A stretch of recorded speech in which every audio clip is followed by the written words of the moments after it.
Good evening, everyone. Confirm the audio and the video once. Hey Jathin, आरती इसका मतलब क्या है? Okay.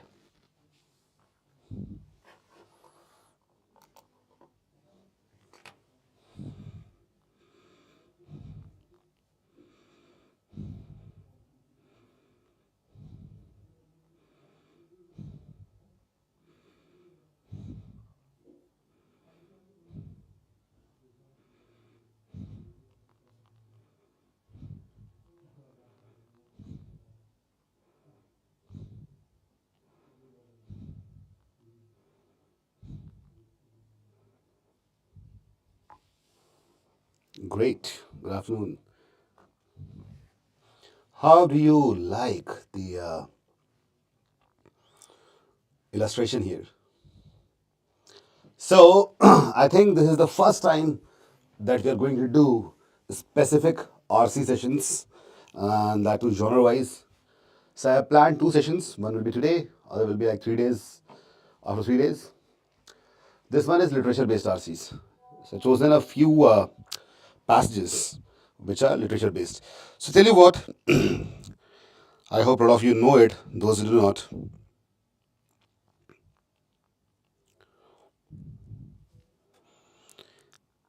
In the RC section, RC subsection of VARC section, that is CAT, the passages can be from different genre: business, economics, science and technology.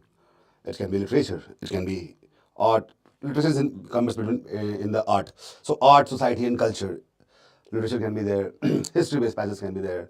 It can be anthropology, which is study of human race, biology. So they can be different kind of genre, and based on that, I have planned different sessions. Today we'll be doing literature-based RC. Okay. So I hope this is clear. Someone asked that what does it mean, literature-based RCs? It's a genre which we'll be discussing today. We have three passages, and Tanisha, don't worry, you will be good soon. So, because it's not CAT exam right now, all of us will be practicing together. So, how will it go? I'll show you the RC passage and I'll give you 5 minutes to read the RC passage. All right? Are you listening to me carefully? 5 minutes read the RC passage. And you can also Google things out. For example, if there's some word which you don't understand, just Google it out. You can have a dictionary, Google कर लो कि ये वाला word में समझ नहीं आ रहा, इस word का मतलब क्या है. All that stuff you can do. All right? Is that clear? So in 5 minutes, Priyanka, 2 minute रुक जाओ मैं. Okay. So in 5 minutes, I'll be giving you 5 minutes. You'll read the entire RC passage, Google the words which you find difficult. After that, I'll be showing the questions one by one. And for every question, you will be getting 2.5 minutes. Is that clear? Got it, everyone? So in a way, you'll be doing one RC set in 15 minutes. 5 minutes for reading and 2.5 minutes each for one question. We have 4 questions each. So 15 minutes you'll be doing. After I'll be explaining you the entire RC. I'll explain you word by word and line by line, like what does the author intend to say here, why the author has chosen these words, all that stuff. We'll be discussing the tones, the description, each and everything. And after that, I'll be solving the questions in front of you, and let's see how many of you get it right. Ready? And also, when I ask you to write the answers, so you write question number one, answer is this, A, B, C, D, or whatever. Okay then. Should we start? Ready? Without wasting any time, let's start it. So, as you can see here, uh, wow. This is, I think, England, old England, some poetess, maybe a writer, a female writer. This is Big Ben. सुना है वो तू घड़ी Big Ben दी सारा London ठुमकदा.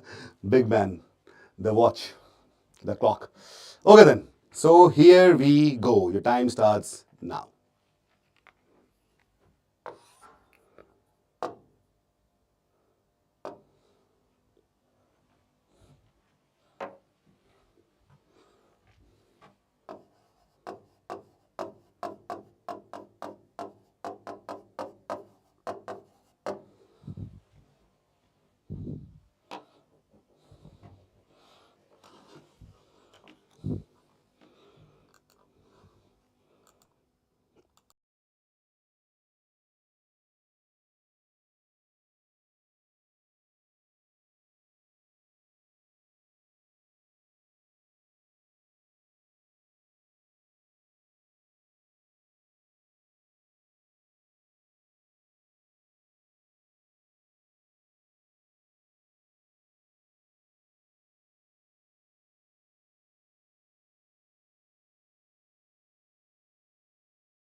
I have created one more group for reading club, Ishant. Okay, done everyone? Done with the reading? I need more time.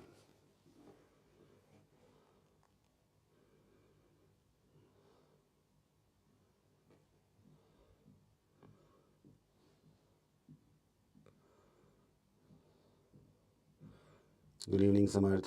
Good afternoon.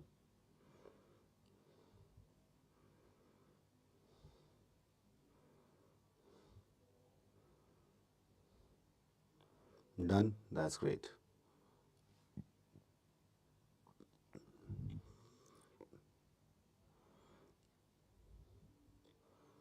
Sanjana, yes, I'll be. In which group are you guys already there? Kickstart? Got up? Okay. All right then. So let's start.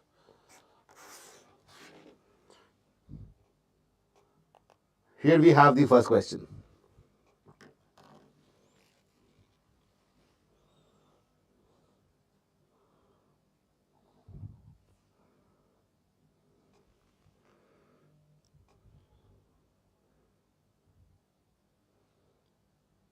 Okay, I'll share the second group's link and also the PDF of Alchemist.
Gaurav 2.5 minutes है ना हर किसी के लिए.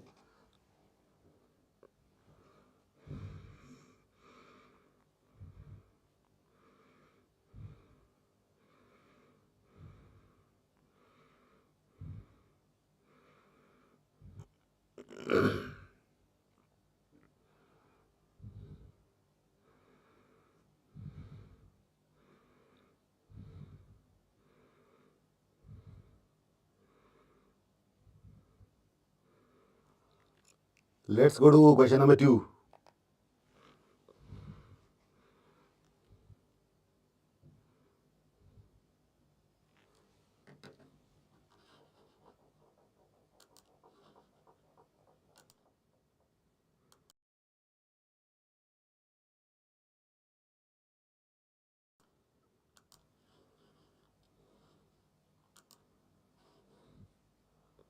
Also type that which question asking, answering, one or two.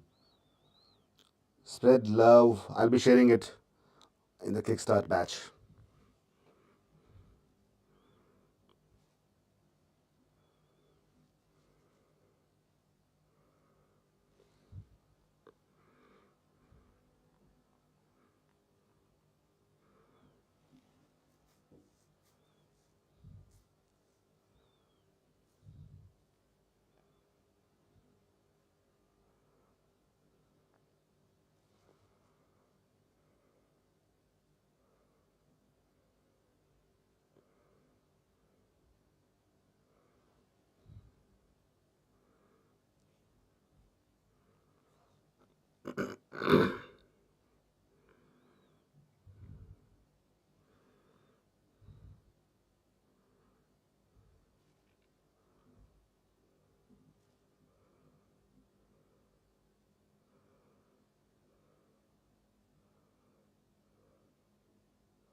Yes, Gaurav, I do.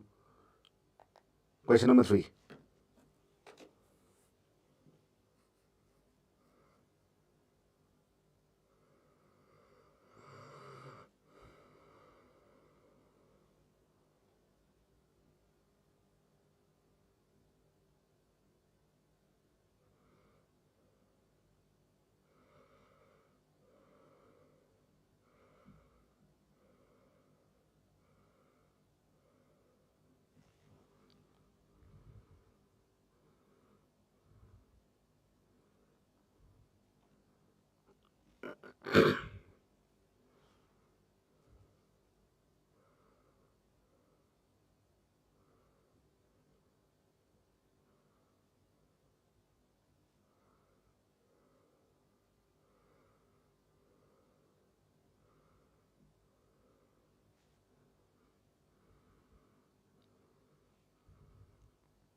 Question number four.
Thanks, Gaurav, for saying that. Okay. So, how many of you are unable to understand the passage at all? The entire passage, paragraphs. Like, not able to understand.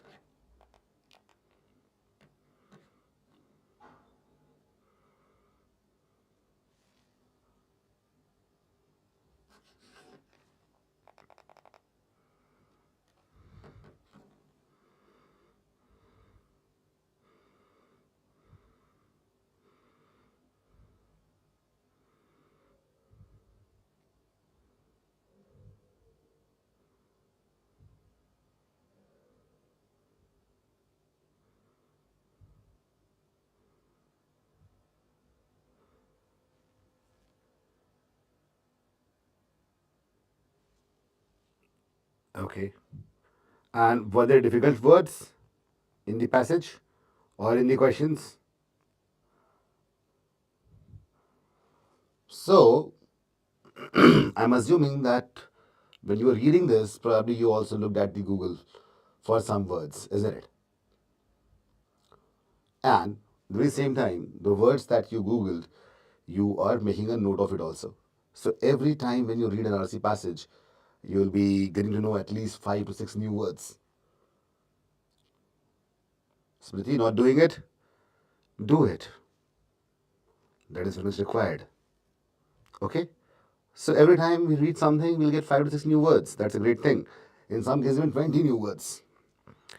So tell me, on an average, everyone tell me how many words did you have to look for the meaning?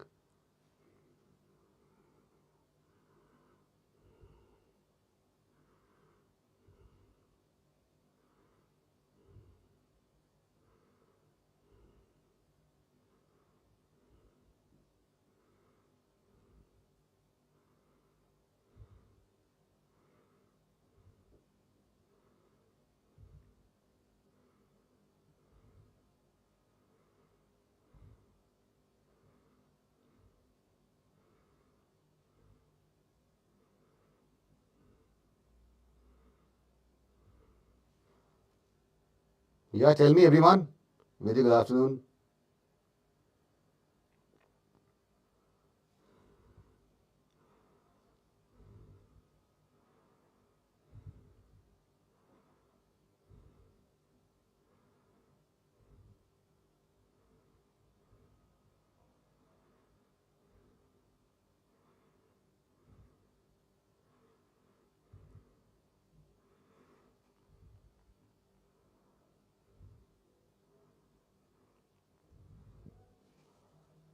6 to 7 words, 2, 3 words. There are 50 people here.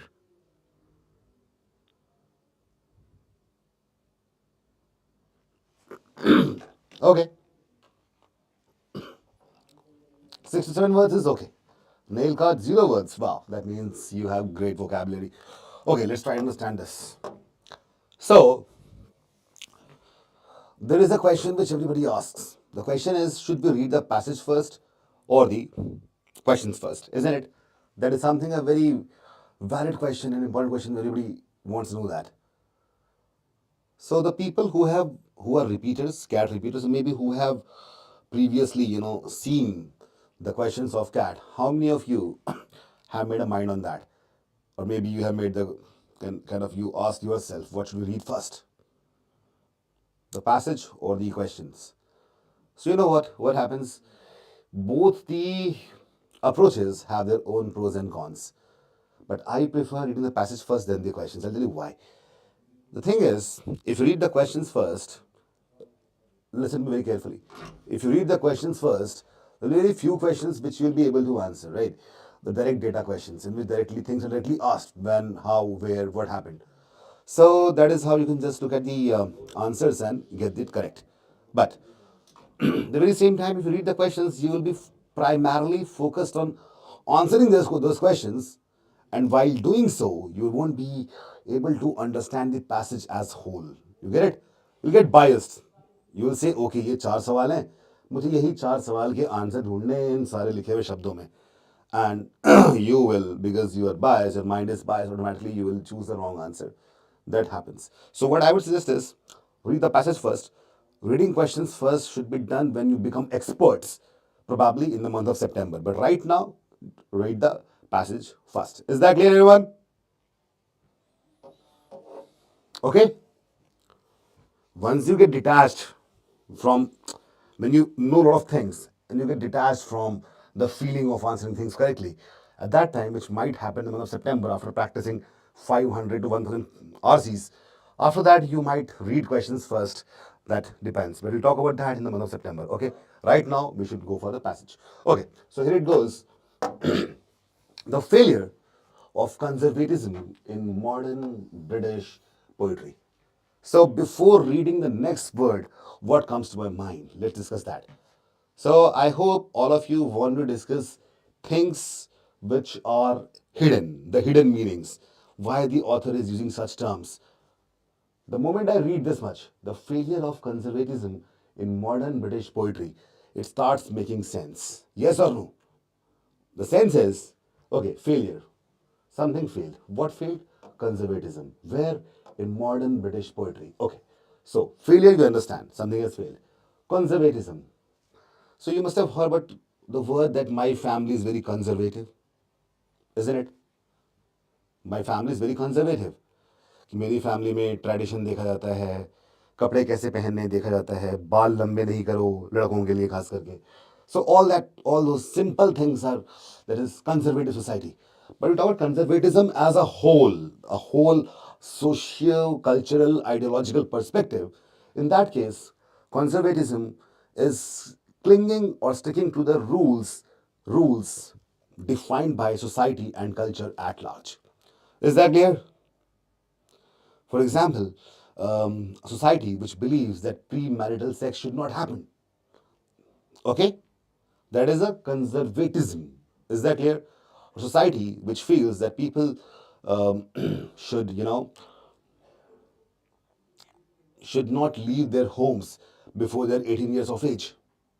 You get that? So these ideologies, which kind of expand to the entire, all the people inside a country or a community, that becomes conservatism. Is that clear, everyone? Conservatism can be in terms of political ideologies also, right कि महात्मा गांधी हमारे father of nation हैं, तो हमें वो मान के चलना पड़ेगा, फिर कंजर्वेटिव्स या हमारा बिजनेस ऐसा होना चाहिए कि हम कुछ भी ना ऐसा नहीं करेंगे जो हमारे कल्चर के खिलाफ चला जाए. Getting it? So when conservatism x tends beyond just individual choices, it becomes conservatism. Is that clear? Is that clear to all of you? Yes or no? So, the moment I read this, okay, I say, okay, what has failed? Conservatism. Where? In modern British poetry. The thing is modern, which means that before the modern British poetry evolved, conservatism was there. Is that clear?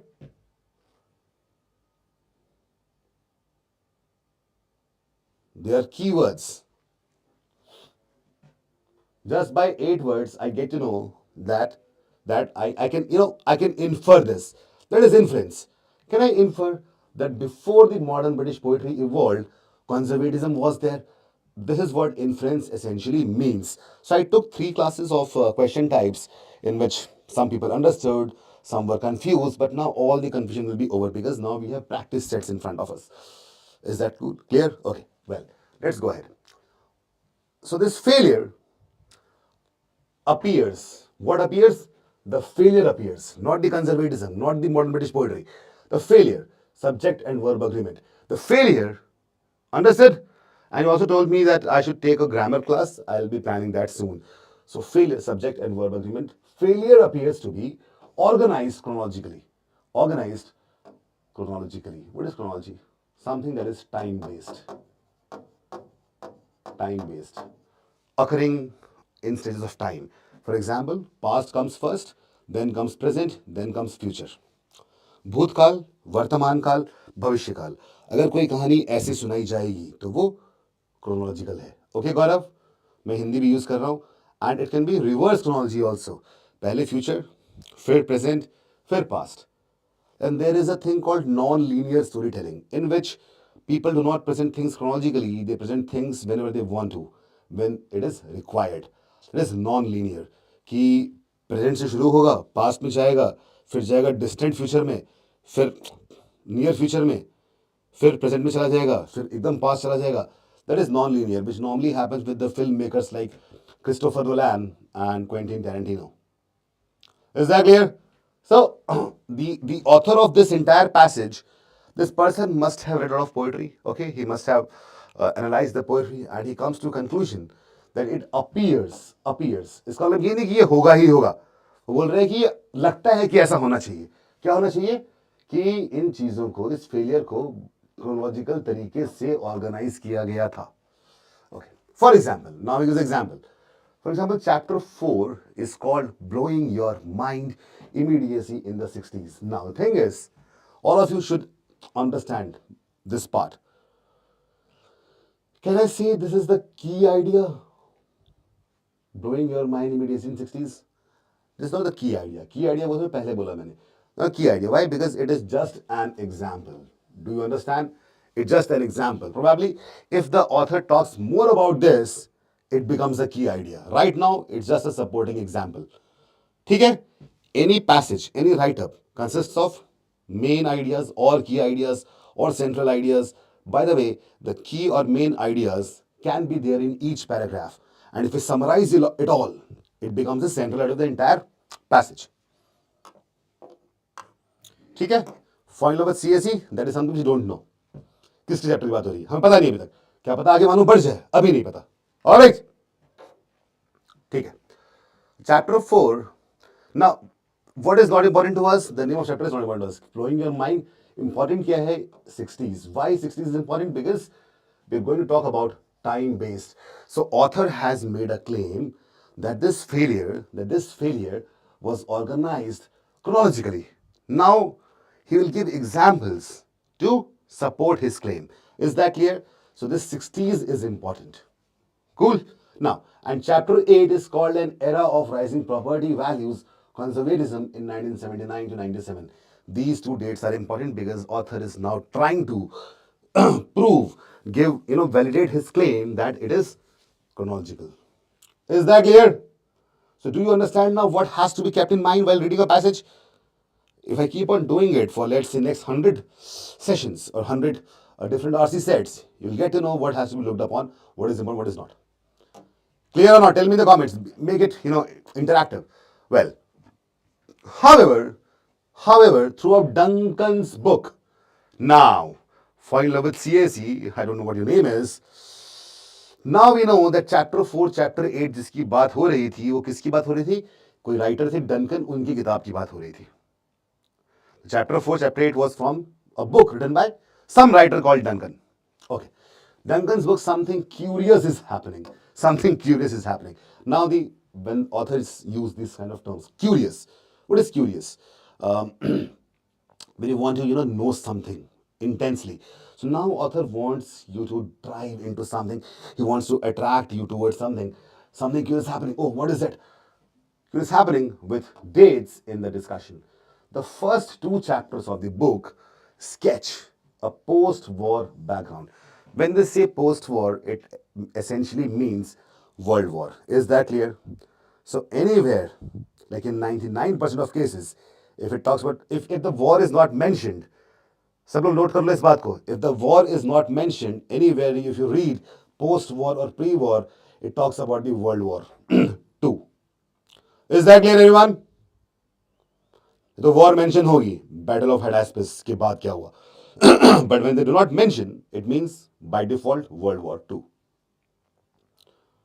वहां पे note करो इस बात को, लिखो point में, noted, this is very important. Okay, so the first 2 chapters of book sketch a post-war background. When post-war background is what? World War II ended in 1945. तो उसके बाद की कहानी 56 की कहानी रही होगी, and contain 34 dates, of which 67% are in the 1960s and 1970s. Wow, that's a lot. The last chapter of the book, Poetry in the 1990s. Here, 1990s is important. Contains 27 dates. 52% of them are in the 1960s and 70s. Only 30% of them are in the 1990s. Okay. What does that mean?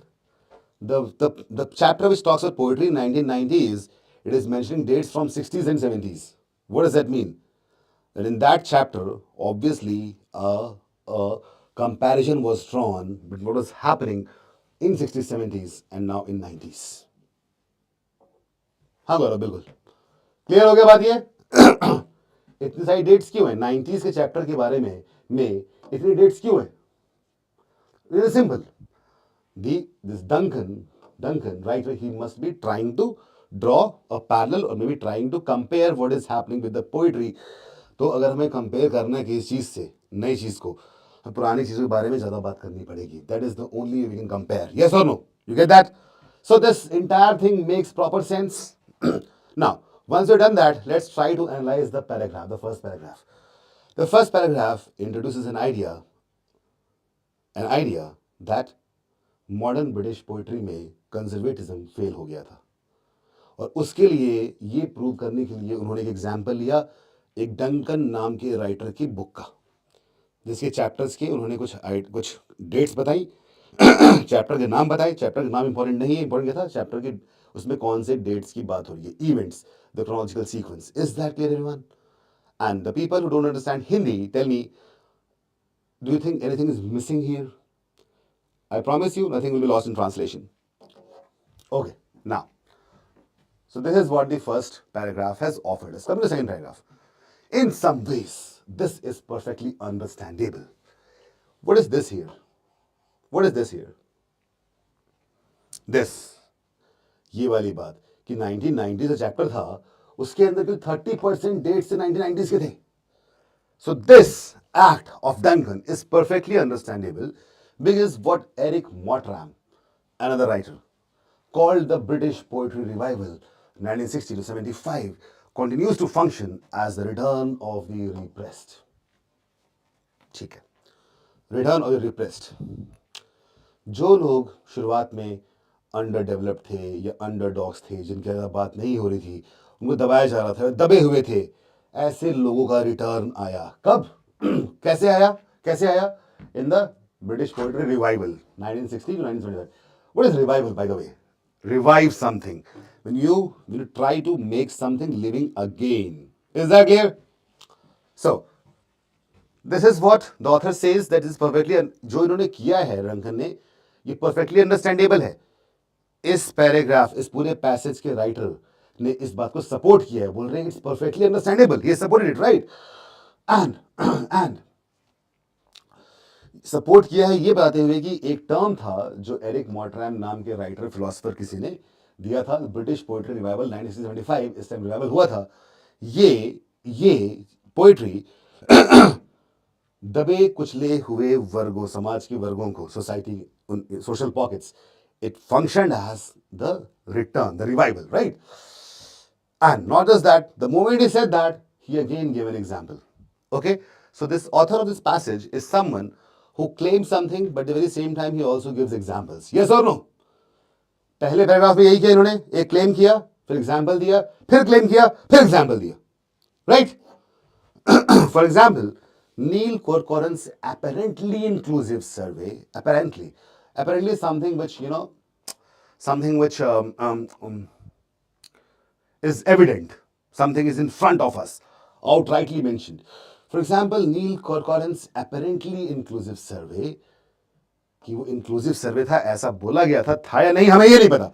That is why we use apparently. Is that clear? What is inclusive? Inclusive is something, when you must have heard, I'll give you an example, a modern example. If anybody of you is working, or those who are not working, maybe if you have seen the advertisements in which recruitment is done, कि ये vacancy आई है इस company में, so you must have heard this term, we have got an inclusive culture, right?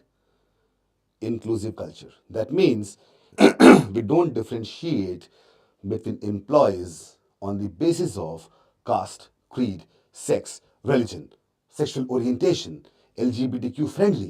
ये सारी बातें सुनी होंगी आप लोगों ने. तो इंक्लूसिव क्या होता है? जहां पे हम समाज के हर वर्ग से सर्वे करेंगे, ठीक है?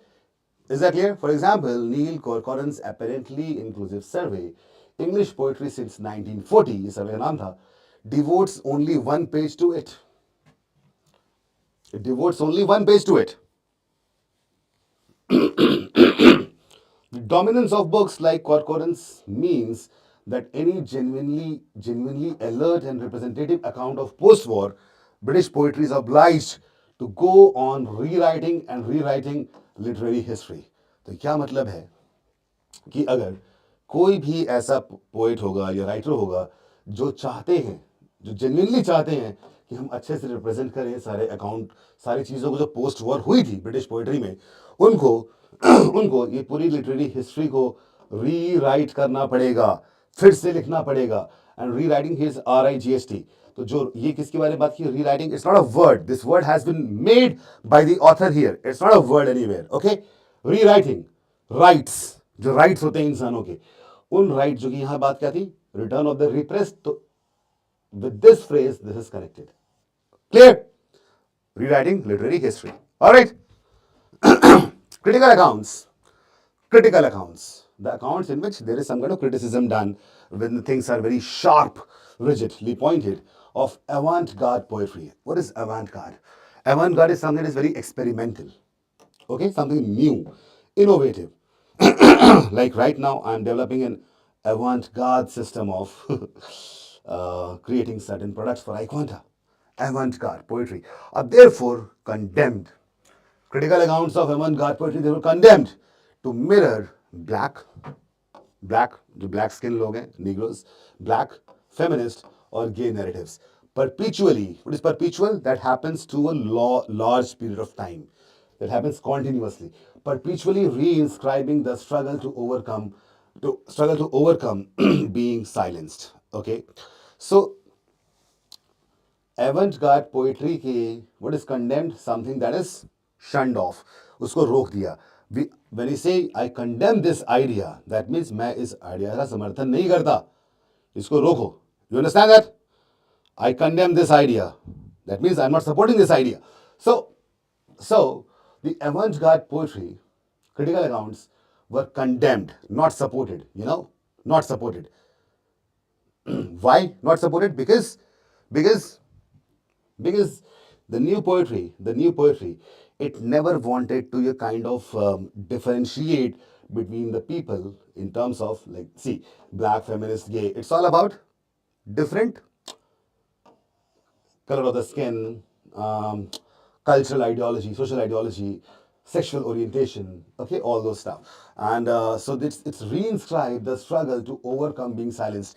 कि इन लोगों को पहले चुप करा दिया जाता था, लेकिन अब ऐसा नहीं होगा. To come to consciousness, ताकि उन लोगों के अंदर होश आए. What is consciousness? होश आ जाना. When you understand the ethics, right? Consciousness to come out or to gain rights and recognition. Okay, तो आप में कॉन्शियसनेस आएगा, आप उन दकियानूसी बातों से बाहर निकलेंगे, राइट्स और रिकॉग्निशन में समझेंगे. Reinscription. Now reinscription, somebody asked what is, I think Gaurav asked, reinscription. Reinscription is a term in which we rewrite certain things.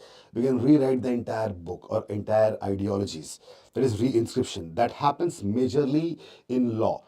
It's a legal term. It happens normally because when something, there is a law that prohibits something, let's say that prohibits something in 1980s, and now the law has to change.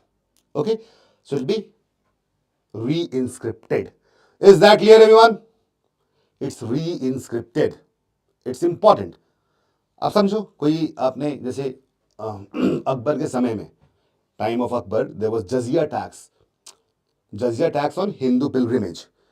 Akbar thought that I should, kind of remove this tax. So basically, the taxation method in Akbar's time was reinscripted.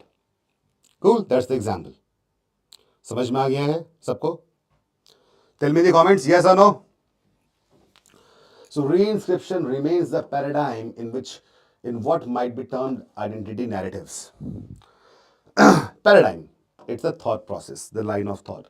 So reinscription जो है वो आज भी वो thought process है जिसको हम identity narrative बोल सकते हैं. Now what is identity narratives? Identity narratives in itself is a phrase which means what is identity? Identity अपना खुद का अस्तित्व, हमारी एक individuality. Narrative, when we talk about something, when we present a story. Okay, so whenever we present a story of our own and that story actually helps people to understand a lot of things, that is called identity narrative. Clear? जैसे कि आजकल चलते हैं SHGs, self help groups, वहाँ पे लोग आके अपनी कहानी बताते हैं. आपने कई मूवीज में देखा होगा, there's a movie called Fight Club, if you've seen that. There's a self-help group where people go and talk about them, their own stories. That is what I saw. Now I have this drug problem, or maybe I have this anxiety attacks problem. So they can, but it's a very simple example which I gave you. Identity narrative एक बहुत बड़ा term है, but simply समझने के लिए ये आपको समझ में आ रहा है. So whenever something is narrated from some individual person's story, that is identity narrative. Okay. Reinscription remains the paradigm in what might be termed identity narratives, not only because they are happy ever after stories. So whenever there is an identity narrative, you must have seen, in the end it says, and they lived happily ever after. Right? Right? यहाँ पे हल्का सा author ने humerus मजाकिया tone use किया है. उन्होंने बोला what termed as identity narratives, not only सिर्फ इसलिए नहीं कि वो स्टोरीज हमेशा खुशी देती हैं, वो अंत में अच्छी ही होती हैं. Not the reason, not just that. So why identity narratives are used, not because they are happily ever after stories, not because of that, but more importantly because the priorities of the system in which such individual stories are constructed remain unchanged. Okay? So, when someone tells you his or her story, some people listen to it, some do not listen to it. How many of you listen to the stories of others? कुछ लोग बोलते हैं अपने बारे में बात कर रहा है, क्या ही करना है हमें इसकी ज़िंदगी से, बोरिंग बात है. बट पता है उस ज़िंदगी के अंदर वो बंदा जहाँ जहाँ बंदा या बंदी जहाँ गया या गई थी, जो देखा, जो सोचा, जो समझा, जो उसका हुआ, जो उसने किया, ये सारी चीज़ें आपको आइडिया देती हैं इस बात का कि आसपास का समाज कैसा था, कल्चर कैसा था, पॉलिटिकल आइडियोलॉजीज क्या थी. Do you understand? And that's the reason we try to read the biographies of some great people. Mahatma Gandhi की जिंदगी में क्या क्या हुआ था ये हमें जानने से क्या फायदा होगा? हमें ये फायदा मालूम पड़ेगा महात्मा गांधी के समय में बाकी लोग क्या कर रहे थे.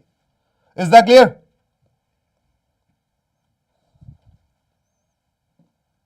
Getting it everyone? All right. So these identity narratives are not important because they are happily ever after stories. They're important because the priorities of system, जिस सिस्टम में वो स्टोरीज कही गई थी उसकी प्रायोरिटीज क्या थी, ये तब मालूम पड़ती है when we hear the individual stories and we also get to know that priorities remain unchanged. It's still the same. Cool? Okay. And of course, because no one can imagine what happens after cognition has been achieved. Okay, so the importance is this because we get to know the priority system, and in the end what happens, no one can imagine what happens after recognition has been achieved. When the stories have been told, the stories have been recognized, then what is going to happen nobody actually knows, and that is the reason we should do it, because if we do it we'll get to know what needs to be done after we hear the story. Clear? Now, so second paragraph, again this gives, author claims something, then gives the example and explains the example and talks about reinscription. So these are the key ideas here. By the way, the way author has written things, it's the first paragraph, second is same. Claiming something and then giving the examples. Cool. Last paragraph. In other ways, Duncan's focus on 1960s and 70s is less desirable because it has a curious effect. It shuts British poetry, modernist derived or otherwise, into a kind of pastness. Okay, so Duncan doesn't want to focus on 60s and 70s. Like, even if he wants, it's not desirable. We don't want it. Why? Because if we do it, we become curious. We try to know more about those times, more times. So whatever is happening in the modern poetry, that will be lost, and we will have a sense, okay, this thing happened, it happened in the past. For example, right now, if you read Premchand stories, have you read that? Premchand के समय में जिस तरह का समाज था वो बहुत अलग था आज के समाज से. तो प्रेमचंद का अगर आप पढ़ोगे you will enjoy it, right? Because it also gives historical perspective, but those perspectives are not relevant anymore. Okay.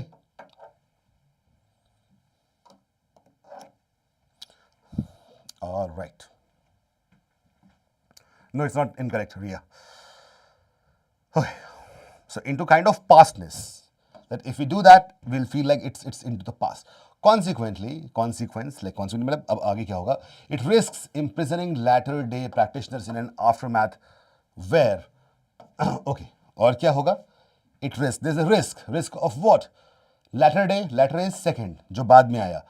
आजकल के practitioners को aftermath, something, it is after effects, where 19th century prisoners, they are obliged to walk the treadmills and pick the oakum of old dissatisfactions and disputes. So it's like you're in the 19th century, okay, 19th century, and what was happening in the past, you still kind of feel that is not desirable. Clear? What is oakum, by the way? Anyone? Oakum, you know that? Oakum is the rope through which ships are tied. Have you seen that? The rope.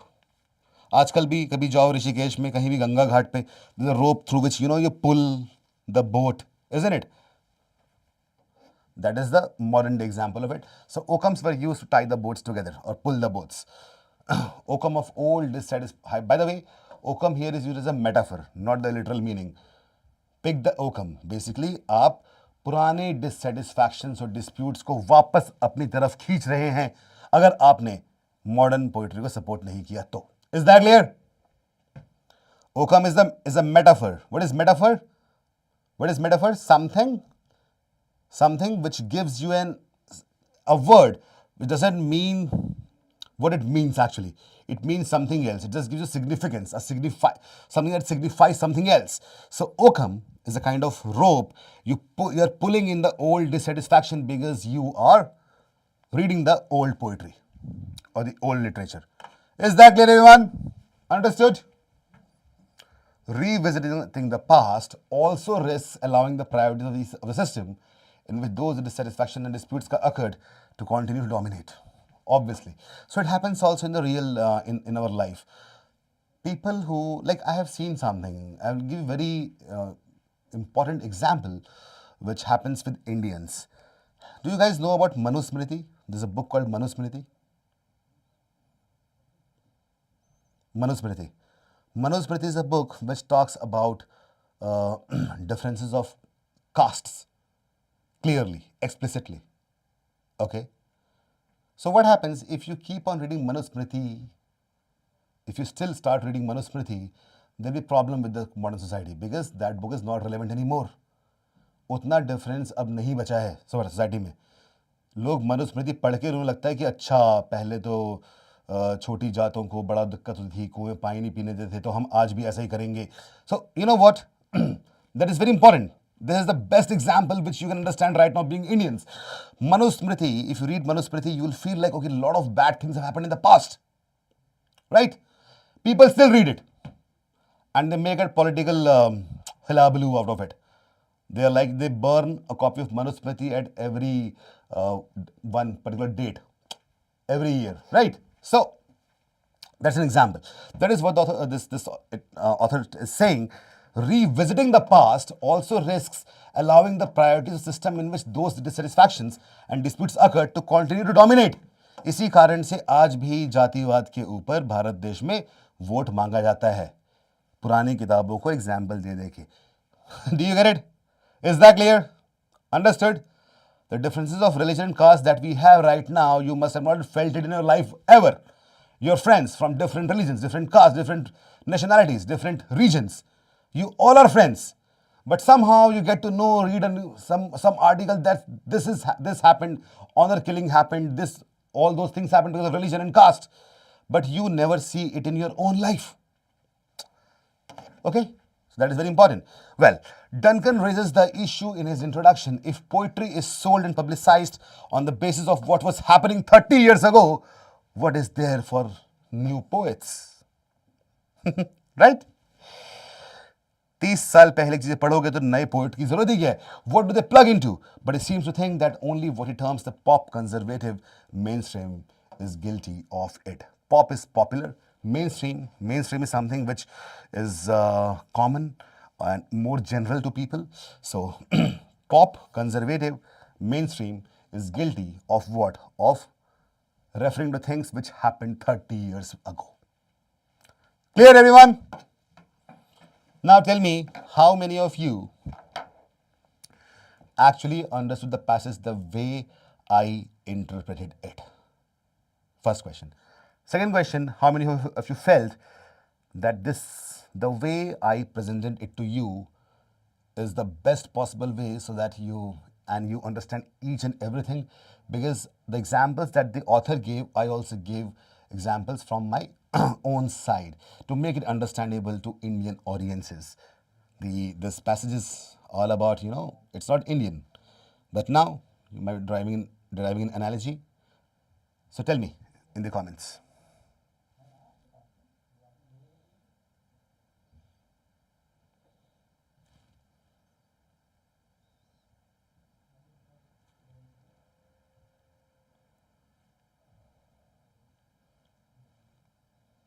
Got it? No, before me explaining,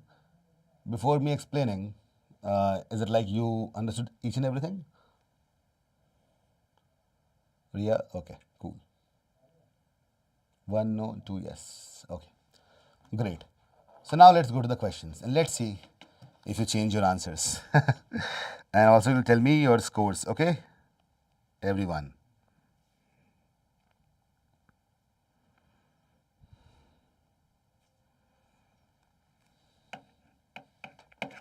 The first question. Which central theme does the passage primarily explore?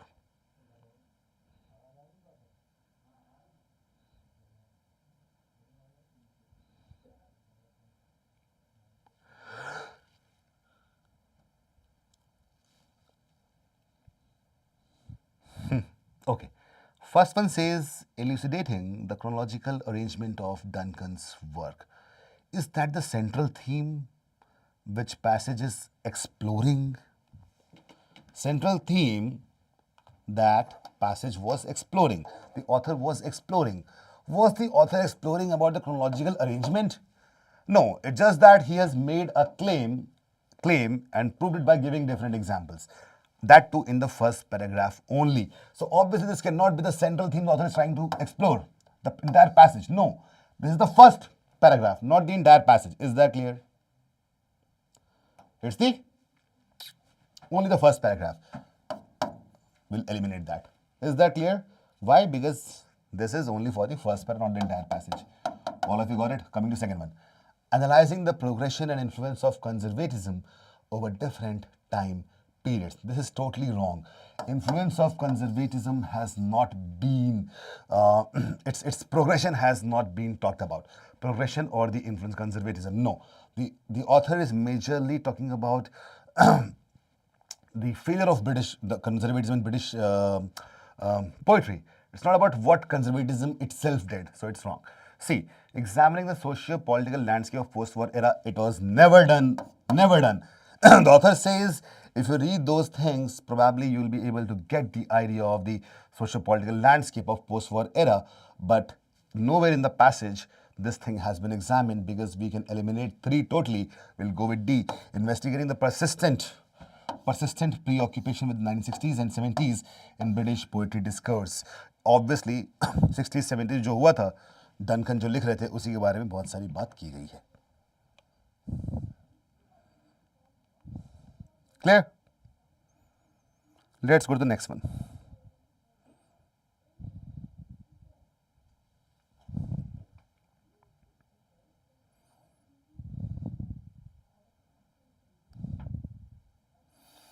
How does the passage organize its augmentation?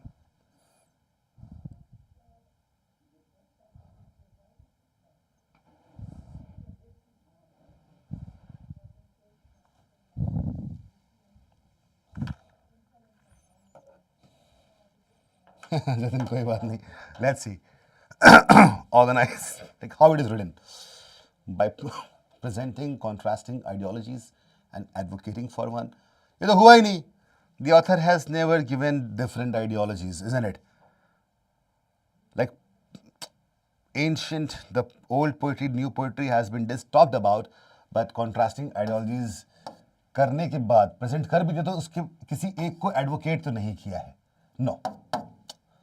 By critically assessing a specific viewpoint through substantiating evidence, a specific viewpoint. What's that specific viewpoint? Do we have any specific viewpoint? Yes, we have the modern poetry. The problem is no criticism has been done. That is why, because of this word, we can eliminate option B as well. Is that clear? Criticism was not done. By comparing different poetic frameworks, focusing comparison हुआ ही नहीं है. We can eliminate C for the same reason that we eliminated A. By offering examples that culminate in a wow, ये बात तो मैंने समझाते time पहले ही बोल दिया था, याद है? कि हर पैराग्राफ में author is making a claim and then giving examples. We'll go with D. Nice.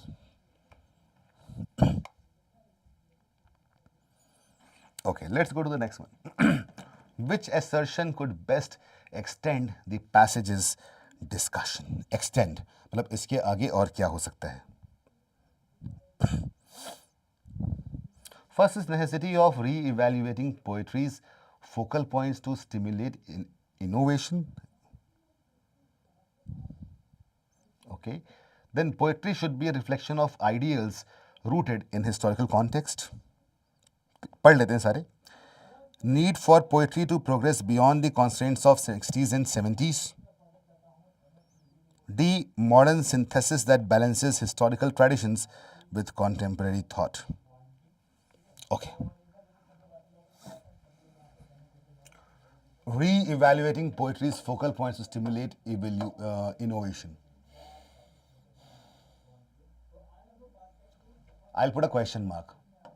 This is a possibility. It can extend the passage discussion, right? B. Poetry should be a reflection of ideals rooted in historical context. Historical context. Reflection of ideals. Now, this is something which is too broad. Nothing of this sort has been given anywhere, on reflection of ideals, not really. So we can eliminate B. Coming to C, the need for poetry to progress beyond the constraints of 60s, 70s. Yes, this looks correct to me. Failure of conservatism, modern British poetry. Conservatism was 60s, 70s, modern is after that. C looks correct to me. C looks better than A. D says a modern synthesis that balances historical traditions with contemporary thought. Modern synthesis that balances historical traditions with contemporary thought. Modern synthesis, contemporary thoughts, it is a possibility. But that will not be the next one. Probably if this passage extends like an essay, maybe 1,000 words later, the author might go there. D. So D will be too far an idea to be discussed in this passage, right? So D can be eliminated. Is that clear?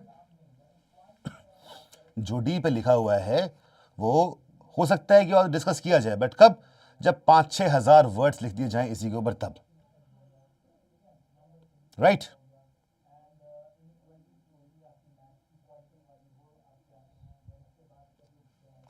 All right. Now we have choice between A and C. What needs to be done? C. ये तो होना चाहिए. But more than stimulating innovation, we should go beyond the constraints of the decades that has been discussed, because the entire paragraph discusses about the chronological sequencing. So C is more in sync with paragraph than A. That is why we'll go with C. Clear? Is that cool? Is that clear? सागर क्या हुआ? ठीक तो है? Now, what attitude does the author exhibit towards traditional British poetry?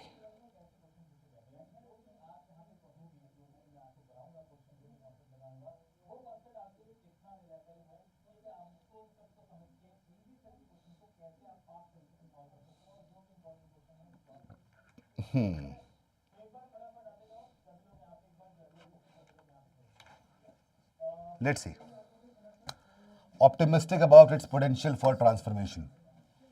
किसका? Traditional British poetry का. Okay. Critically aware of its static and inhibitive influence. Appreciative of its historical significance. Expectant of its eventual replacement by new forms. Yeah. What do you think is correct here?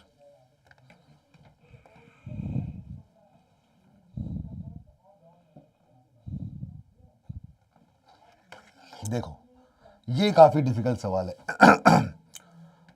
Optimistic about its potential for transformation. Does the author see a potential for transformation here? The potential in the poetry, ऐसा कोई उन्हें chance दिखाई दे रहा है कि poetry transform हो जाएगी? क्या वो उसके लिए होपफुल हैं? What is optimistic? Being hopeful. Author is not hopeful for this. He has never mentioned that, right? He just says it should be changed, but he's not hopeful about it. He's not optimistic. We can eliminate A. Clear? Coming to second one. Critically aware of its static and inhibitive influence. देखो, यहाँ पे क्या लिखा है? If poetry is sold and publicized on the basis of what was happening 30 years ago, what is there for new poets? B looks totally correct. From the entire passage talks about this, and this line that I have underlined specifically mentions that. Okay, so author talks about the static and inhibitive influence. कि अगर पुराना पढ़ते रहोगे तो नए लोगों की जरूरत है. And is he critically aware of it? Yes, he has done a lot of criticism also. See, British poet is obliged to go on, therefore condemned to mirror black. So he has been critical somehow that old poetry, if we do that, probably won't be able to we won't be able to grow out of it. B looks correct to me. Let's see, appreciative of its historical significance. Author has never appreciated anything here, so eliminate C. Expectant of its eventual replacement by new forms. Author doesn't talk about the replacement. No. Author says that there has been a stagnation. Okay? What is stagnation? When something, things remain the way they are. Author is saying it is remaining the way it is. He doesn't talk about the replacement. No, no. He just said it's stagnation. It's stagnant.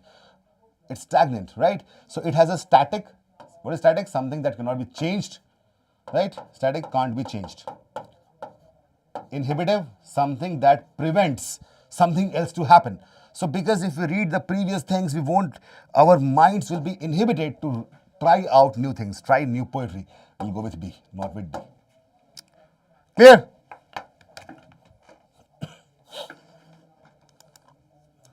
So, the first passage done. And if you look at time, total 1 hour has been taken in doing this. 1 hour. But this 1 hour must have told a lot of things. It must have improved some of your knowledge base, some words. At the very same time, this must have given you enough insights of how to read a passage carefully. Yes or no? Now, applying that, I want you guys to look at the second paragraph, second passage. Look at this, such a beautiful. Oh, there's someone over there. Anyways, Washington Irving, okay, is the writer. All right. This is a long passage actually. So for this, I think you require 5 minutes. It's 4:10 in my watch. Read till 4:15 p.m. But before reading it, tell me, first of all, everyone, that जो 1 घंटा गया वो मालूम पड़ा क्या? तुम लोग maths में बोलते हो कि सर कैसे 1 घंटा निकल के पता ही नहीं चला. क्या इसमें भी ऐसा लगा? VRC में से VRC is normally a boring subject, but you know what, if we do it like in an interaction and also we look at the examples and build some ideas, you know, this becomes very interesting because we get to know a lot of other things.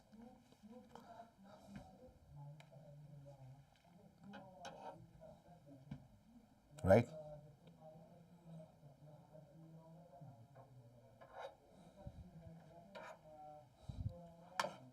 Okay. I'll go to the second passage now.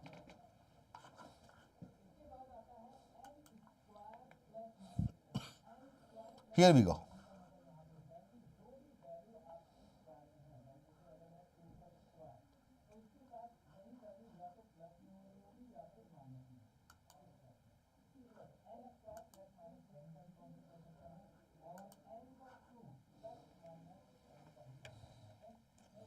Okay, Ronak.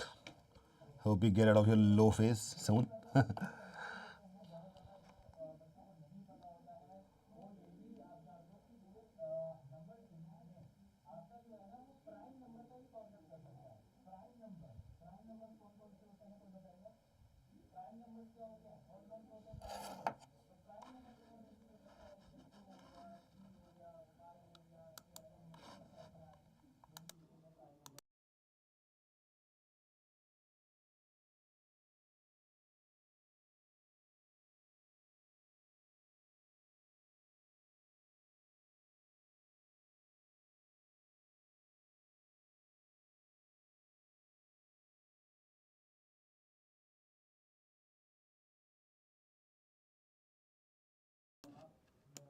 गौरव, तुम्हें कौन सा लगता है?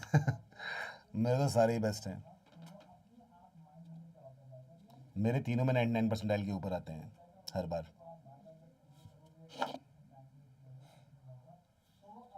तुम्हें भी यही सीखना है कि तीनों में लाओ, किसी एक में लाई क्या करोगे?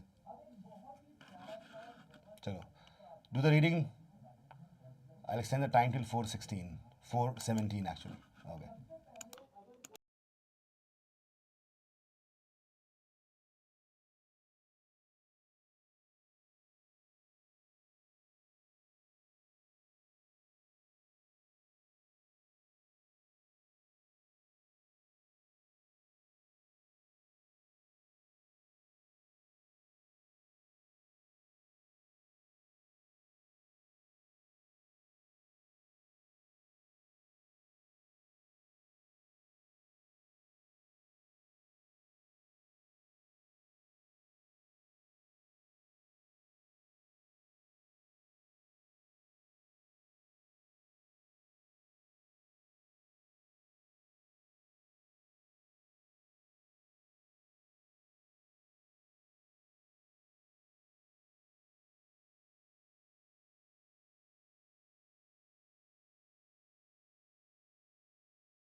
This passage was easier, isn't it? The previous passage has a lot of undertones, a lot of hidden meanings, but this one is, I think, easy. And the people who write, by the way, how many of you write?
Apurva, is that so? Okay, no worries. Read really fast, huh?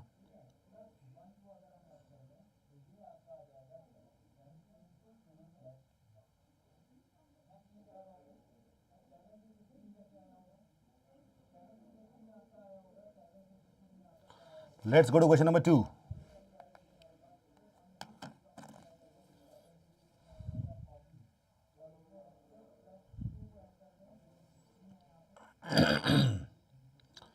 Apurva, you must see the first paragraph, the first passage.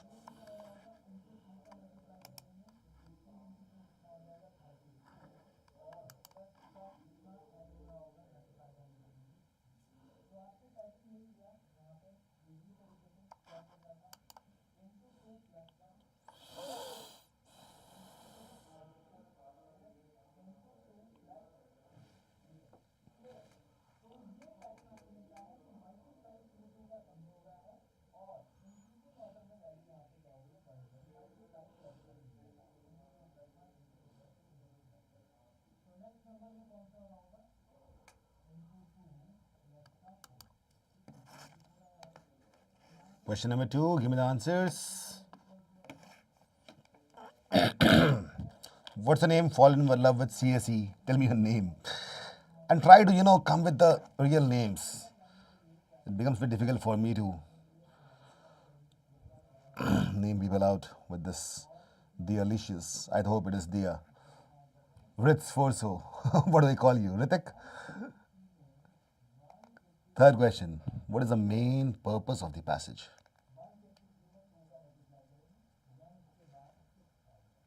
Divyanshu. Okay, Divyanshu.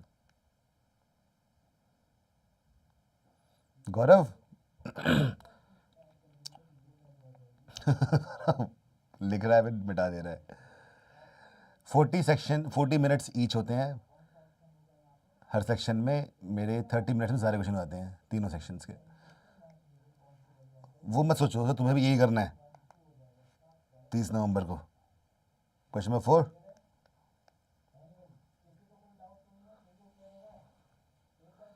Ritika. Oh, I was right. Ritik.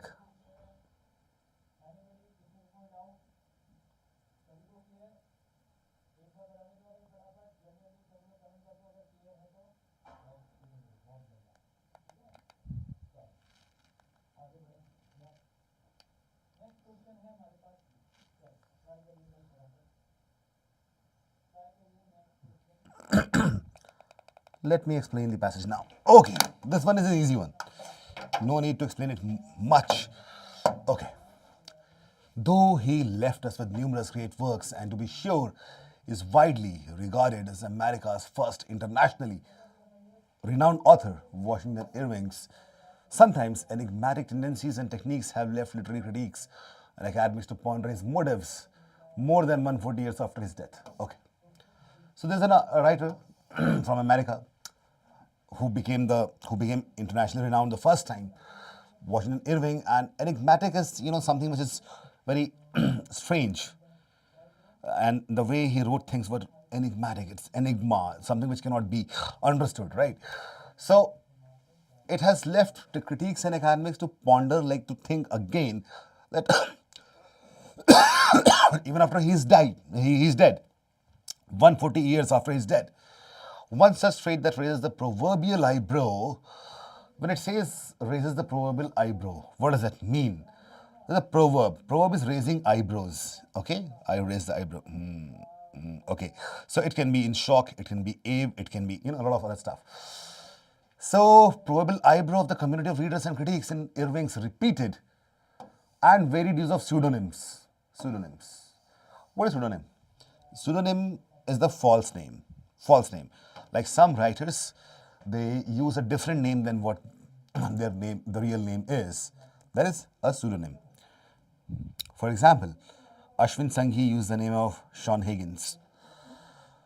And repeated and varied use of pseudonyms throughout his career. Okay. So from this first sentence to this sentence, it talks about Washington Irving's use of pseudonyms. One of the most well-known female writers to adopt a pen name was George Sand, born Aurore Dupin in 1804, who became one of the most prolific. What is prolific? Someone who writes a lot. Prolific and in different, varied styles, varied genre, and admired French authors.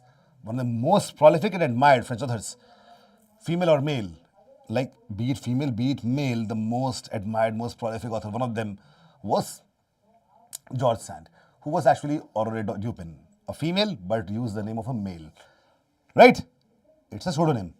Is that clear? So Aurore Dupin is the real name of that lady, and she used the name George Sand, that is a masculine name, during the 19th century. The true identity of George Sand did not remain a secret for long. For after 1830, the author used this name in her everyday life. And close friends commonly referred to her as George. I don't think I need to explain this, okay, because everywhere, everyone started calling her this only, and she also used the same name, George Sand, in her really daily life. Most portraits of the author as an adult are entitled simply George Sand and make no reference to her given name. Her son, too, adopted this new last name. So, उनके बेटे ने भी Sand अपना surname use किया, even though association with his famous author mother did not bring him any obvious benefits. कुछ खास फायदा हुआ नहीं. सिवाय इस बात के कि other than to indicate that his relationship with his mother was closer than that of his sister. His sister must have used Dupin. Okay, so this can be inferred. That's an inference, right? I tell you what, this is an inference. Can I infer that the sister was using Dupin as the surname? Yes. Yes or no?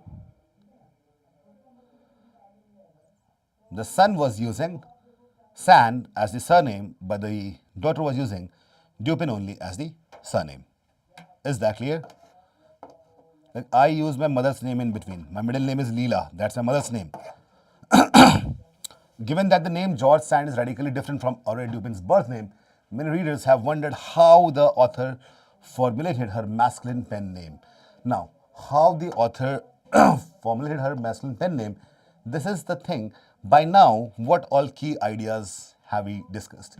One is that authors use different pseudonyms. That's one thing.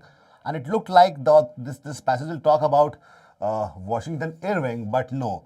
It was just two statements after that. We are just discussing Aurore Dupin, who is George Sand. Isn't it? We have been discussing George Sand now.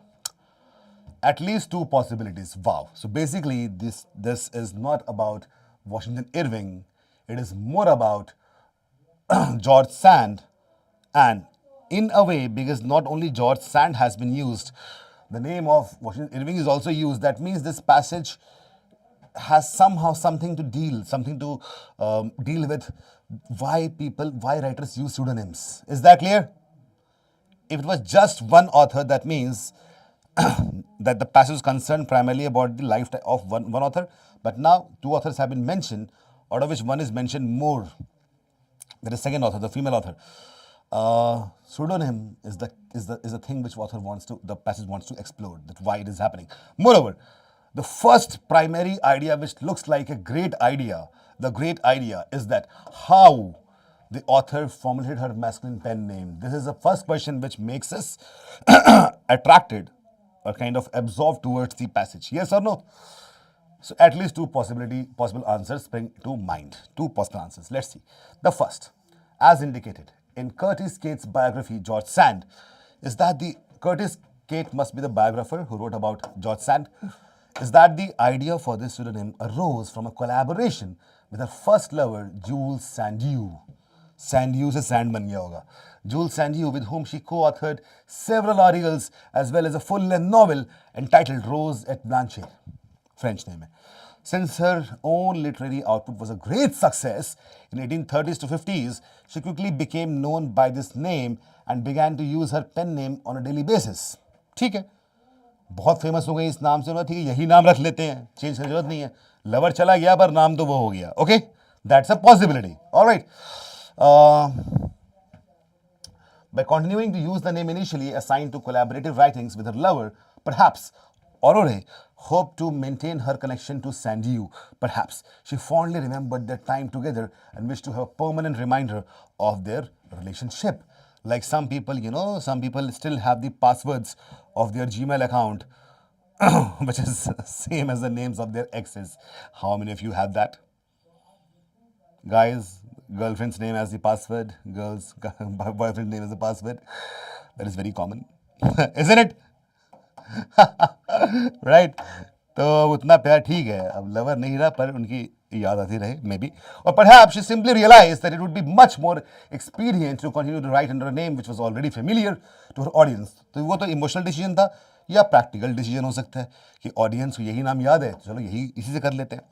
Thanks to a joint work she and Sandeau had published, given that George Sand began writing under this masculine name at around the same time as she began to roam around Paris in pants and jacket. Pants and jacket are masculine clothes. Typically male clothing. Typically, it says typically, not always. It is not hard to understand why she chose a masculine pseudonym, since, like her choice of clothes, this male identity gave her more freedom of expression.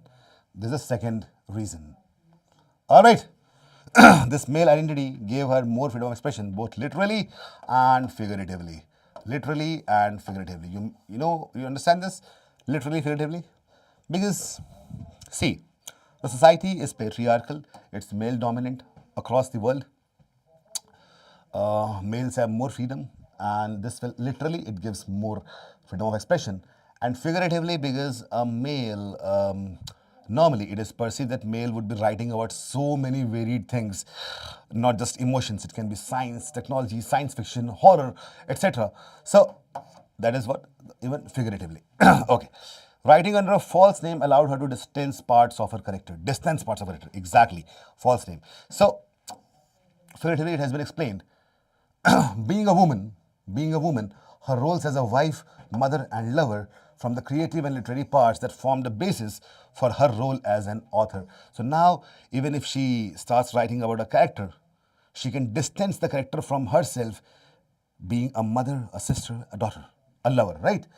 Using a male name set her apart and added to her persona as an unusual and fascinating woman. And in the end, the reason why she chose this particular pen name is not nearly as important as the vast quantity of writing, articles, letters, novels, plays that forms her legacy to the field of French literature.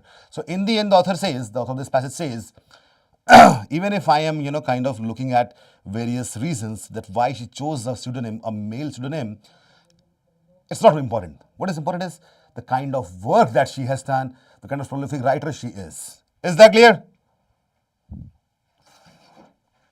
Easy one. Yeah. First question. The author's attitude towards the use of male pseudonyms by female authors, as noted in the passage, can be best described as skeptical of the usefulness of pseudonyms. Skeptical. Okay, I'll tell you what. I told you in one session that tones in RC is important, but they have never asked the question on tones directly, but indirectly it helps a lot. What's the main tone of this entire passage? It's descriptive. Descriptive. There is no opinion given by the author of this passage. Is it there? No. Something has been just described the way it is. Right? Right? So person who can be skeptic only if he has his own opinion. No opinion has been given. No opinion given. No opinion taken. Being skeptical can happen only if the author has some kind of opinion. That's why A can be eliminated. What is skeptical? We are not sure. Critical of the women's adoption of a male name. Is he critical? Not really. He says whatever the name is, the more important is the work that she has done. So B is already eliminated. Coming to C, appreciative of female authors' efforts to publish at any cost. कुछ भी हो जाए मेरे को publish होना ही होना है. Appreciative? No, not that. He is not intrigued by the creation of a pseudonym. Actually, पहला example, दूसरा example, दोनों authors के example में pseudonym बात की थी pseudonym की. Pseudonym is the more important that this passage. The author of this passage is intrigued. He's like, he wants to, okay, this is something fascinating. Let's try to find it out, that why she's using a pseudonym. That's it. That's it. She's intrigued, right? Next. According to the passage, the following were all possible reasons for George Sand to create a pseudonym except she began publishing collaborative works with Jules and you. ये reason था. हमें कौन सा बताना है? कौन सा reason नहीं था? This is very important. Some people do not look at this. They forget the word except, and they must have marked A. ये reason था तो ये नहीं. यहाँ बताना है कौन सा reason नहीं है. Her new name reflected more important parts of her life. She was not able to publish any works under her own given name. The works published under her pen name sold well. ये बात सही है. New name reflected important parts of her life. Yes, she was wearing pants and doing this formal male clothing. See, something that's not mentioned anywhere. She was famous. अपने असली नाम से publish करती ना करती ये जरूरी नहीं है. We haven't talked about this. So,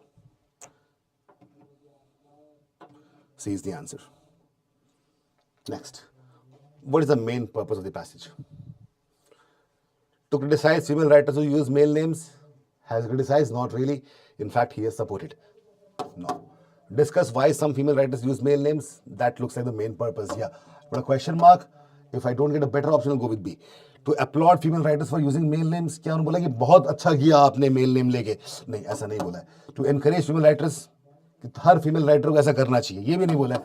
We'll go with B. An easy question. Right?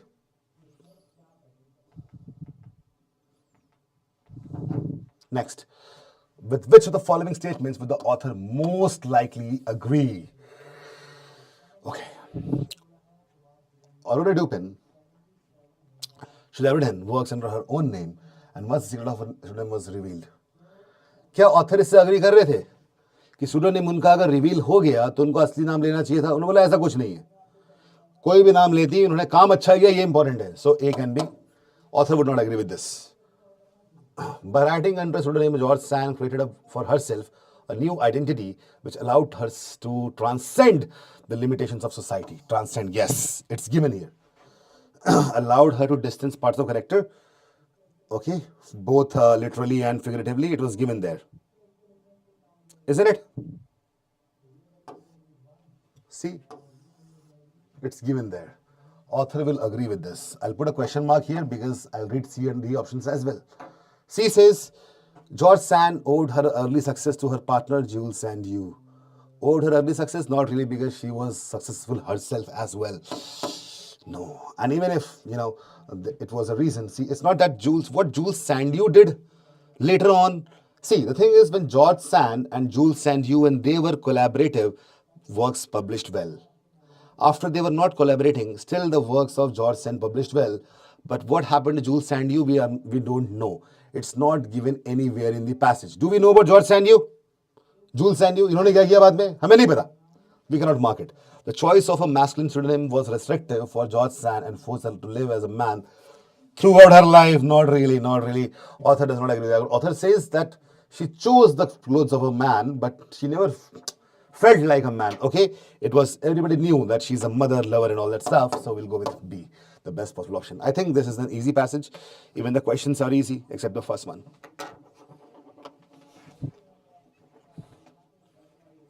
So Apurva said that you found this difficult.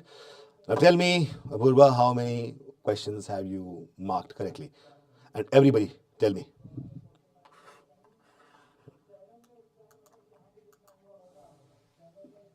Shahana, that's great.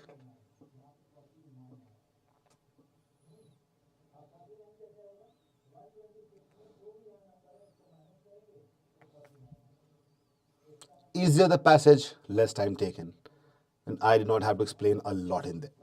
The first passage was difficult. 4 on 4, Ronak. Oh, Ronak, that's well done. Cool.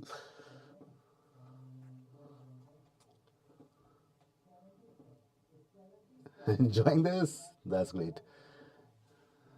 You are low, you told me. And I said, okay, let's hope that you come out of this low phase and you are there. Fantastic, huh? Apura got 2 and 4. Don't worry. Let's see how much you guys get in the third. So your time starts now. It's 4:40 by my watch. So this one also is a huge passage. I think read till 4:46 p.m. Time starts now.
The second question, is the passage difficult?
Let's go to next one.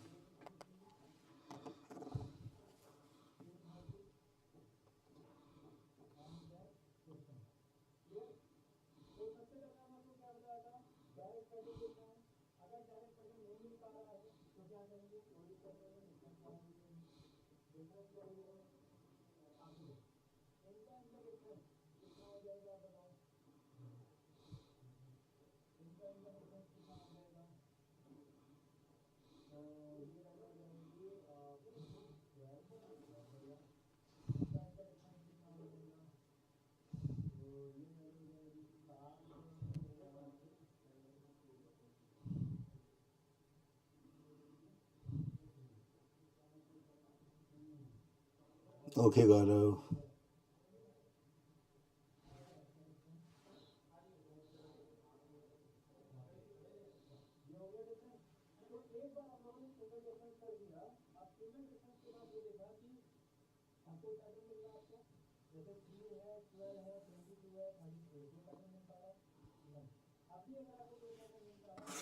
Let's go to next one.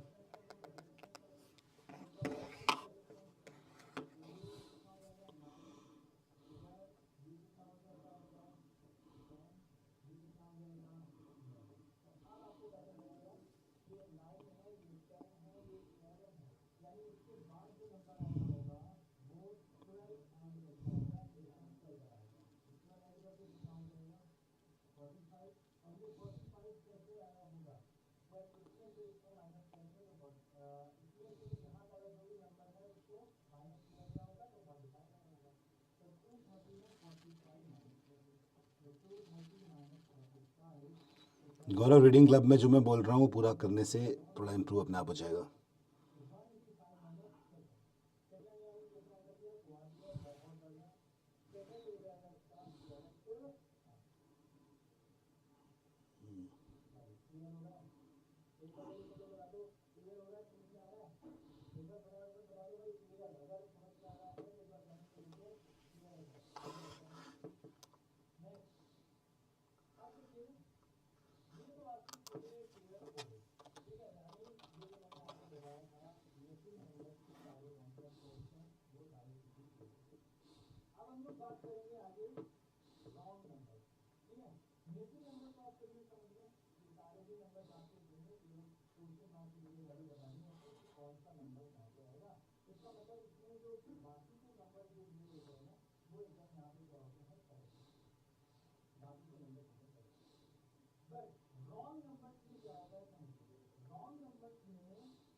All right, let's discuss. Ready?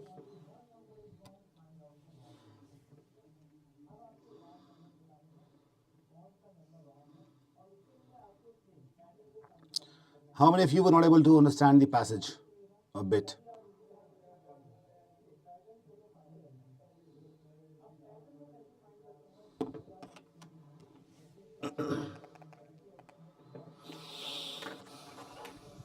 Okay.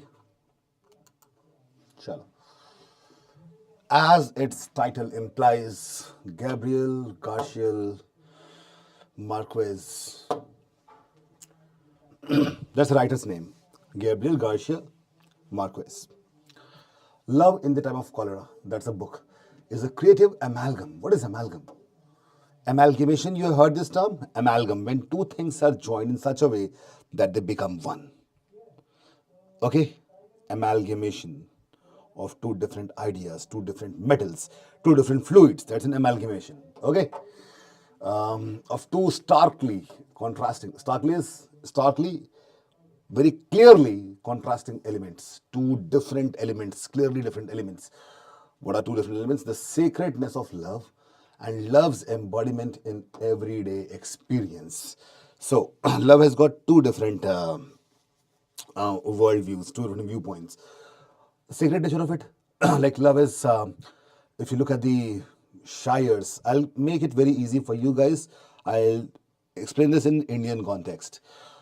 Shires like Rumi, Mirza Ghalib, they talked about the spiritual form of love. And in the present day, directors like the person who has made Jab We Met, all that stuff, right? So that is, who is the person? Jab We Met and all those movies, Rockstar. So that is the spiritual form of love, that is the sacredness of love. That is one way. The other way is the love presented in movies like Student of the Year, Kuch Kuch Hota Hai. Okay, so there are two different things. The love's embodiment in everyday experience. So this book presents both the ideas. Yeah, Purva, exactly. Imtiaz Ali presents two different ideas, two starkly contrasting elements, and it has been amalgamated. And that's the thing. The love in the time of cholera. That's the thing. That's what's different for this book.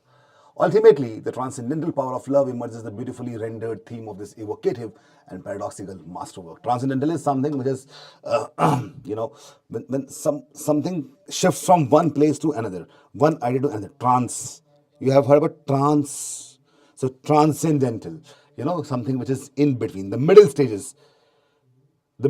So let's say this milk, and it gets coagulated to paneer or cheese.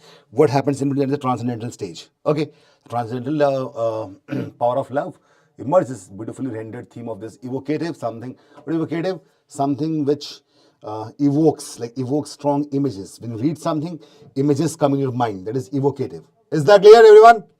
Evocative and paradoxical. Paradoxical क्या होता है? पहेली जैसा. Paradox. Something that cannot be solved. Paradoxical masterwork. So there's the first paragraph, which is only one statement.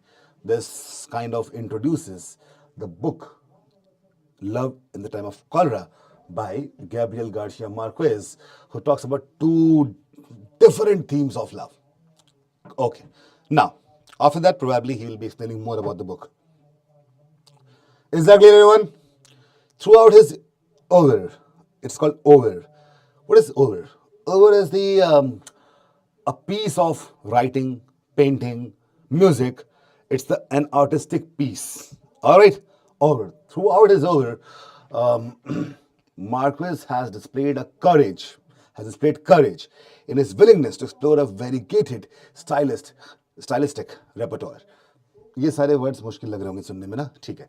So Marquez is a courageous writer, obviously, because he is willing to explore variegated. It means diverse, stylistic, different styles. Repertoire, the entire body of work of a writer, of an artist. Is that clear, everyone? So throughout his artworks, Marquez has displayed this courage. Okay, so he goes for different varied styles throughout his art pieces, books, writing. Tell me in the comments, yes or no, clear or not? While Love in the Time of Cholera has formal similarities to his other great fictional works, कुछ और भी works थे उनके, 100 Years of Solitude, and the autumn of patriarch. It avoids relying exclusively on the stunning hallucinatory quality. Nobody's telling me. Do you understand this or not? Tell me yes. Okay तो ये बोल रहे ठीक है, love in the time of cholera में ऐसे बहुत सारे सिमिलैरिटीज थे दूसरे दो जो अलग उनके और महान कार्य थे, महान किताबें थी, 100 Years of Solitude and The Autumn of the Patriarch. It avoids, what's different here? It avoids relying exclusively on the stunning hallucinatory quality of the former. When they say former, मतलब पहला. When they say latter, मतलब दूसरा. Is that clear? So, stunning hallucinatory quality of the former and lush density of the latter. So, hallucinatory, it's like when you read something, you go into hallucinations. You imagine things which are not even there. So probably that is how the book was written. We don't have to, think much about it. Just that the first book had more hallucinatory effects, and the other book had lush density. It can be the greenery, it can be the density of the plot, density of the ideas. Well, maintaining a folklore quality, folklore, lok katha. Folklore in Hindi is called as lok katha, जो हम नानी दादी कहानी सुनते हैं वो सब. Maintaining a folklore quality and grounded with the feel of everyday gossip. Folklore और हर दिन का जैसे gossiping होती है. It incorporates images of love that hover between an otherworld beauty and an netherworld terror. Otherworld beauty. इस जमाने से वो याद है रूमी का, इस जहां से दूर कहीं एक और जहां होगा जहां मैं तुम्हें मिलूंगा. Right? It was there in the Rockstar movie as well. That's the other world. Netherworld होता है जो पाताल लोक होता है, जहां राक्षस रहते हैं. तो उस स्वर्ग और नर्क का जो फर्क है वो दिखाई दे जाएगा. Other world beauty and nether world terror. Is that clear? That's the reason it has got two contrasting ideas. Cool. Got it, everyone? The historical setting of Love in the Time of Cholera is an in-between time from the end of 19th to first decades of 20th century. ठीक है, तो 1890 से 1920s तक होगा, 1910s तक होगा. The location is an unnamed Caribbean seaport. This is important. Now the author is giving exact details about the timing of the story, the plot, some unnamed Caribbean seaport. कौन सी जगह थी बताया नहीं गया. One resembling Cartagena. Cartagena is a Caribbean seaport. You know what is Caribbean? West Indies. Resembling Cartagena. तो जो C port था वो कार्टेजिना जैसा था. क्या पता कार्टेजिना की ही बात की हो, बट ऑथर कई बार एग्जैक्ट नाम नहीं देते. Is that clear? Understood? Florentino Areza, he might be the protagonist of the, what is protagonist? The central character. Florentino Areza, who with his long frock coat and melancholy air, long frock coat, वो क्या पहनते थे? Melancholy air. Melancholy is someone who is, who sounds very philosophically sad. Philosophically sad. Not exactly sad, but his philosophy is, kind of very sad and thought-invoking. Resembles a rabbi in disgrace. Rabbi is a Jewish leader. Rabbi is a Jewish leader, धार्मिक, in disgrace. कि मतलब इतना वो disgrace, उनका मतलब एक ऐसे धार्मिक Jewish leader जो कि काफी परेशान है. In disgrace is overwhelmed by love. उनका प्यार भर चुका है for Fermina Daza, a comely girl. Comely is attractive girl whose doe's gait. Doe, you know what is doe? It's a kind of bird which looks like pigeon, white. Doe's gait. So the way she was walking, it was like doe's gait. That is how she walked. Makes her seem immune to gravity. So she's walking such a way that it looked like that probably gravity doesn't exist for her. Such a beautiful way to present someone's walk, right? Are you getting it? Wow. वो सुना है वो उसको मैंने देखा तो ऐसा लगा कोई परी चलते हुए नहीं, वो चल नहीं रही थी, वो परियों की तरह उड़ रही थी. Right? I also write books. I do not use this term doe's gate, but I said in the Connaught Place of Delhi, it was like a pool of ocean, a lot of mermaids. Mermaids were just walking, but that particular girl was swimming her way towards me. That's what I wrote. So I, kind of, I think you understand it now. Immune to gravity. Beautiful. That's the spiritual kind of thing. No, Jathan, it's not both. Be थोड़ा सा romantic हो जाओ यार. Okay, we are doing literature-based RCs. Florentino's antiquated frock, antique, old sort of frock and excessive sentimentality symbolize the romanticism of the last century. So possibly that in 19th century people more romantic. Suraj, Shylock is from Merchant of Venice. Shylock was not that melancholic. Melancholic was Touchstone. Shylock तो villain थे, villain भी नहीं थे. ठीक है, उनकी बात मत करेंगे हम उनके बारे में. Anyways, coming back to this passage. So excessive sentimentality. So you must have seen some people who are what do you say, hopeless romantics. Heard about that? Hopeless romantics. When they fall in love, they discuss about their plans. They will go there, they will build a hut inside a forest. They don't need anyone, no humanity, nothing. We two will stay together, grow our own vegetables at the backyard, have some strawberries, spend all the time together, all that stuff. Hopeless romantics, right? So probably Florentino was like that. Excessive sentimentality. Now all of you will understand this passage clearly.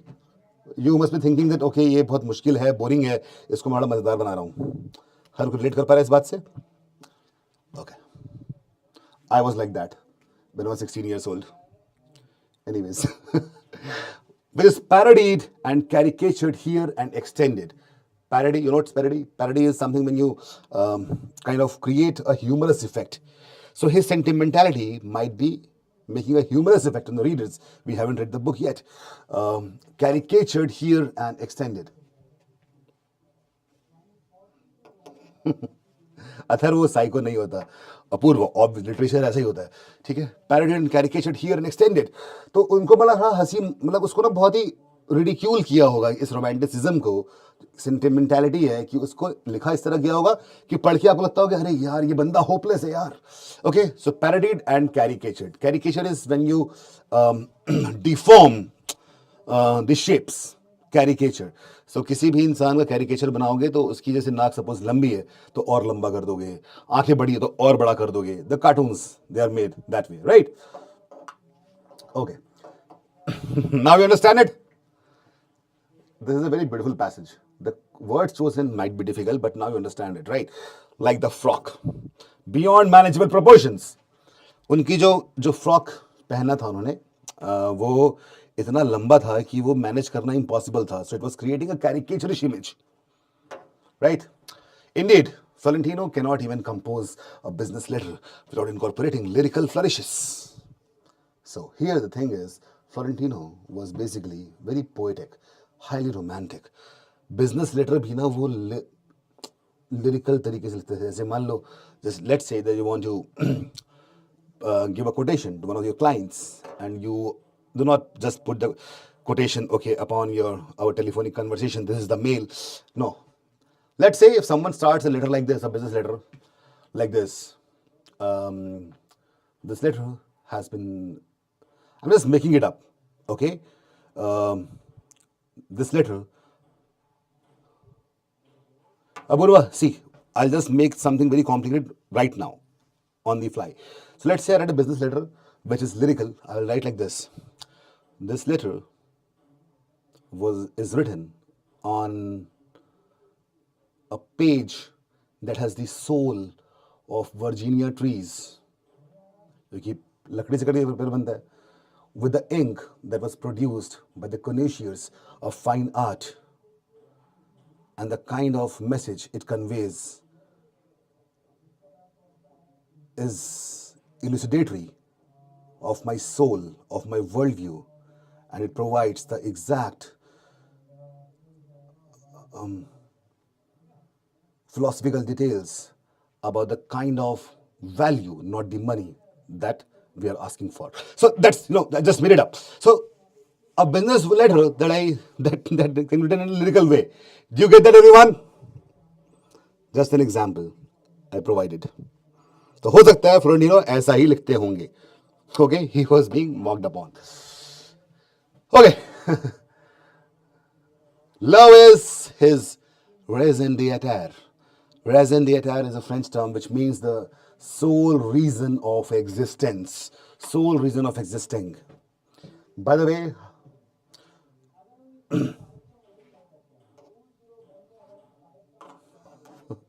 yeah, okay, you got that?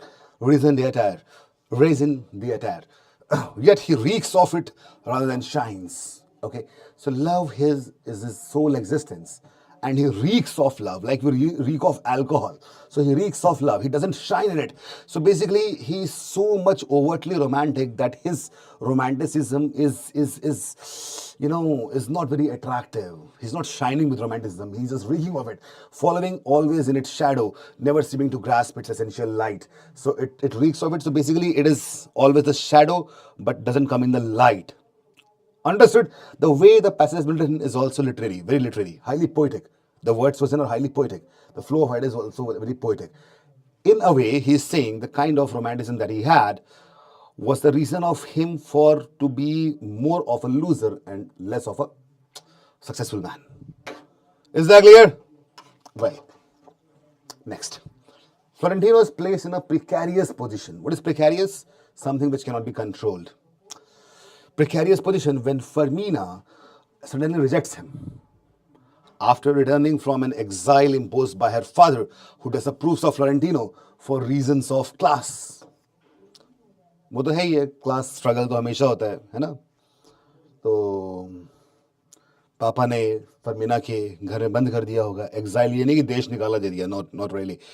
Exile यहाँ पे metaphorical है, घर में कैद कर दिया होगा. और बाद में फ्लोरेंटिनो तो बिल्कुल बंदा ऐसा है, क्लासलेस है, लूजर है, ये है, वो है, कपड़े देखो उसके, बातें कैसी करता है, हटाओ उसको, all that stuff. So Fermina must have rejected him suddenly. Ring some bells in your memories. Her years of travel have so broadened by her vision. Okay, actually exile था, वो बाहर चली गई थी, पढ़ने गई होगी maybe. Her years of travel have so broadened her vision of the world that one quick glance at Florentino is enough to blot out every trace of her former passion and dreamy-eyed innocence. So now she's a mature girl. She has traveled. She has seen so many people that now when she's come back, she's so experienced that she looks at Florentino and she's like, okay, this guy is a loser. Getting it? So it happens when people fall in love in their teenage. They're like, okay, this is the best person. But once they grow, they're in 20s, they feel, oh no, they're better people. 30s, they can be best people also. So that happens. That is what happened with her. So formally, like पहले उसका passion जो था, dreamy-eyed innocence. So she was innocent. She did not see the world. She was dreamy. Okay, this is the best thing that can happen. She simply tells him to forget it. भूल जाओ हमारे बीच कुछ हुआ था. Forget it. Demands that he return her letters and gifts and promptly decides to forget he ever existed. Shit, यार तो काफी बुरी बात होगी ना. इसे बोलते हैं कट जाना किसी का. तुम भूल जाओ, जो चिट्ठियां लिखी थी वापस कर दो, गिफ्ट वापस कर दो, और कभी ऐसा हुआ ही नहीं था. मुझे पता है आज ये वैलेंटाइन वीक में ये पैसेज करना ठीक नहीं था. Even I did not know. You know what? I did not prepare my classes before coming. There's something new for me also. Wow. Well, Fermina embarks upon a marriage of convenience. A marriage of convenience. What is convenience? Convenience. When, something is suitable to your family, to your religion, region, class, financial background, to the esteemed Dr. Juvenal Urbino, who in many ways serves the counterpoint to Florentino's overblown romanticism. तो ये Florentino के बिल्कुल opposite थे, बहुत ही practical होंगे. Okay. After completing a course of specialized studies in France, Urbino becomes known in his country. County. पता क्या होता है? What is county? Like in India, we have districts. There they have counties. In his county for the drastic new methods he used to ward off the last cholera epidemic suffered by the province. That is why it's love in the time of cholera. तो उस time cholera फैला हुआ था 1890 से 1910 तक.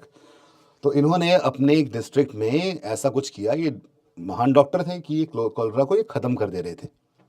Clear? He founds the medical society and organizes the construction of the first aqueduct and the first sewer system. Cholera is a water-borne disease. I hope you know it. Okay तो अगर जहाँ गंदगी होगी कॉलरा अपने आप फैल जाएगा. तो वहाँ पे इन्होंने क्या किया कि कूड़े को ठीक किया, गंदगी जो थी उसको हटा दिया, all that stuff. So that is how cholera was warded off. He serves as president of 2 academies and is conferred with honorary titles from various organizations. One of the most powerful passages in the book, he and Fermina fly in the carriage of an aerostatic balloon that on its inaugural flight carried letter to San Juan de la Sinaja. देखो उस time पे aeroplanes नहीं थे. You know that aeroplanes उस time पे नहीं थे, 20s के बाद आए हैं. So obviously, this aerostatic balloon, hot air balloon in which they flew. You know what? At that time, if someone flew in a balloon, that person, that family is affluent, ultra rich, filthy rich. You must have heard कि पुराने समय में आज़ादी के पहले cycle थी उनके घर में, बहुत अमीर आदमी थे. Right? So, carried to San Juan de la Sinaja long before anyone had thought of airmail as a rational possibility. Thus, he clearly personifies such rational possibilities. Therefore, it comes to no surprise that when they marry, they do so in the absence of love. तो यहाँ पे क्या हुआ कि इतना rationality है, इतना logic है इस शादी में, इस तरह के समाज में कि प्यार की जगह तो बचेगी ही नहीं. Do you understand this?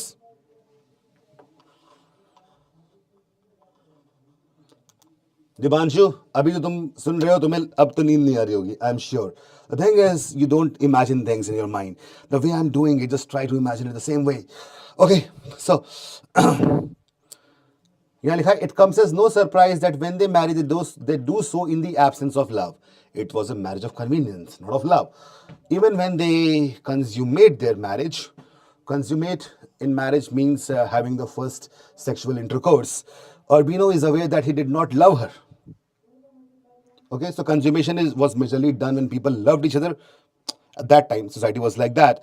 And he knew that he does not love her, just a marriage, kind of arranged marriage, which we call it right in today's world. Yet he's sure there would be no obstacle to their inventing true love. ठीक है, अभी नहीं है प्यार, आगे चल के हो जाएगा. जो होता है अरेंज मैरिज में, चलो ठीक है, कोई बात नहीं, आगे तो हो ही जाएगा. Much like any other rational possibility.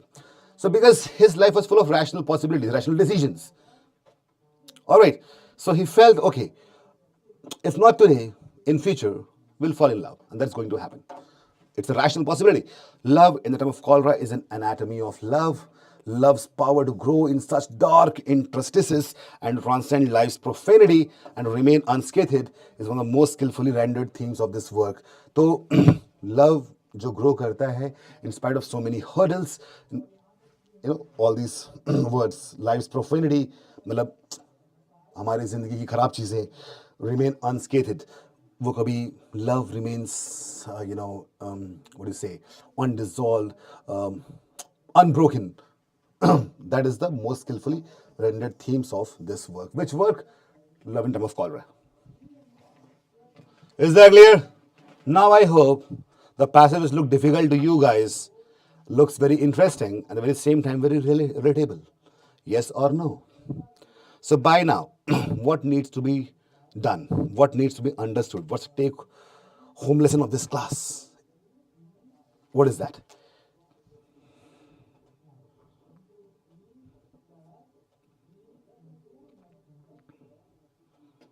What's that?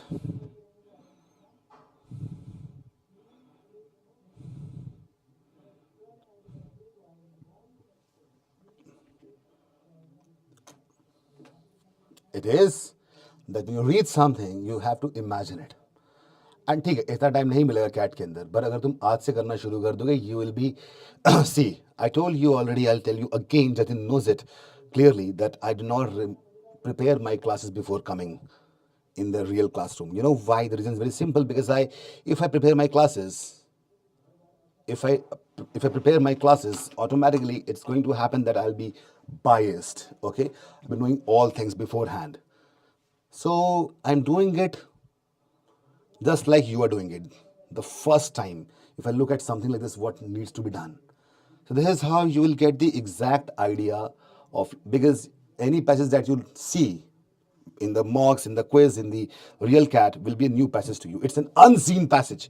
That is why I, as a trainer, always try to come in the class and train you in unseen passages. Unseen passages. It should be unseen for me as well, right? That's the only way you can actually understand what comes to your mind, when you see something for the very first time. Obviously, I'm an expert in that because I'm doing this for the last 10 years, but right now you are getting a proper logic. You are in, I think you are noting things down. So let's go to the questions now. गौरव, 40 लोग India के 40 साल से नीचे थे, उन्होंने अच्छा काम किया था, उसमें एक मैं भी था. चलो, let's go to the questions now. So now guys, do you want to change your answers?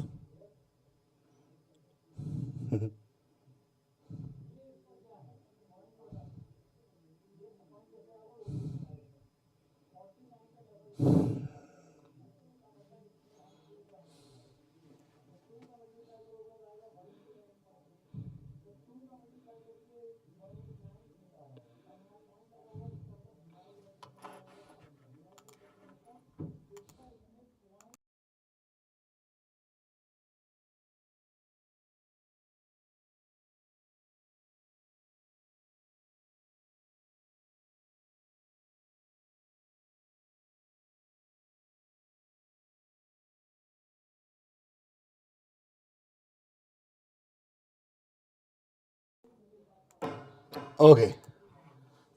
Are you changing your answers? Let's read.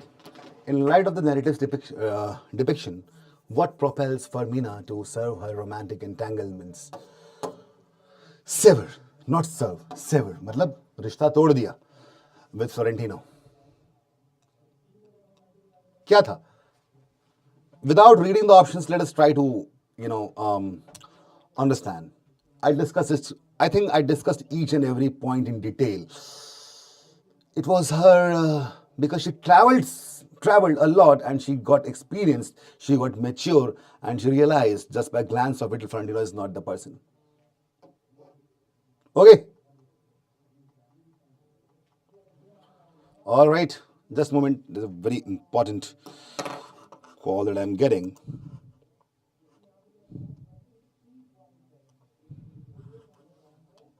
Hello.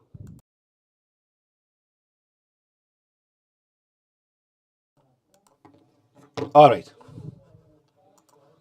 So, based on that, let's look. We don't have to eliminate here. We know the answer already. Florentino's consistent failure to articulate his affection in a straightforward, unembellished manner. ये तो नहीं हो सकता. Her aspiration for a partnership that confers socio-economic benefits. ऐसा उसने नहीं सोचा था, ऐसा हो गया था. Her perception that Florentino's romanticism is exorbitantly utopian and impractical. Maturation of her worldviews, personal desires rendering her incompatible. Exactly. She got mature. What is worldview? The way you look at the world. Is that clear? Next. According to the text, which of the following is not inferable? Inference-based question. The following बोल रहा है, मतलब हमें 4 option पढ़ने पड़ेंगे. About Dr. Juvenal Urbino's approach to his marriage with Fermina. Not inferable. Not inferable. Okay? He prioritizes rationality over emotion considerations when forming decision. Yes, he does it. He does it. हमें चाहिए क्या नहीं है, क्या infer नहीं कर सकते. Can we infer this? Yes, obviously, because he was like, okay, today we consume, tomorrow we'll fall in love. So A can't be the answer because we can infer that. He harbors optimism regarding potential to cultivate genuine love over time. Yes, exactly. यार मुझे ऐसा लग रहा है कि जो मैंने समझाया पूरा सारे आंसर वैसे ही हैं. The things that I explain point by point, the questions are clearly there. The answer is clearly there. He views his marriage to Fermina primarily as a strategic alliance. No. It was a marriage of convenience, not a strategic alliance. Not नहीं पढ़ा था पूर्व में, पता था मुझे. यही होता है जब लोग ध्यान से नहीं पढ़ते हैं तो. These are all silly mistakes. He believes that love can methodically develop like a scientific endeavor. Yes, he believes that. This is what strategic alliance तो नहीं था. There's no strategy involved. If I marry her, I'll get something. No, there's no strategy involved. Clear? बहुत अच्छा Jatin. Next, what facet of Florentino Zeresa's personality is most pointedly critiqued through the narrative? क्या था? वो बहुत ज़्यादा romanticist था, बहुत ज़्यादा पोइट्री करता था, वही था ना उसका. That is what was caricaturish, isn't it? So we don't have to eliminate options. Here we can find the answer directly. His simplistic perception of love as an uncomplicated emotion, his tenacity in the face of unreciprocated love, excessive romanticism, बस यही answer है. His disregard for ambition, professional नहीं, यही था. इसी critic किया गया है कि बहुत ज़्यादा ओवरली रोमांटिक था. Wow. Next. Reflecting on the novel's depiction of love's transcendence or adversity, which scenario best encapsulates the thematic resolution achievable within its universe? Question समझ में आ गया? The question is difficult. Telanki, no, I have made another group. I'll just share it with you.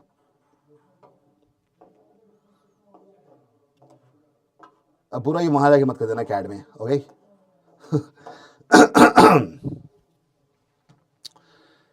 Reflecting on novel's depiction of love's transcendence over adversity, which scenario best encapsulates the thematic resolution achievable within its universe? इसमें से क्या achievable हो सकता है depending on the context of the passage. Okay. A character attains fame and wealth through relentless pursuit, underscoring love's material significance. Okay. Characters surmount societal and familial opposition to reunite, exemplifying love's enduring quality.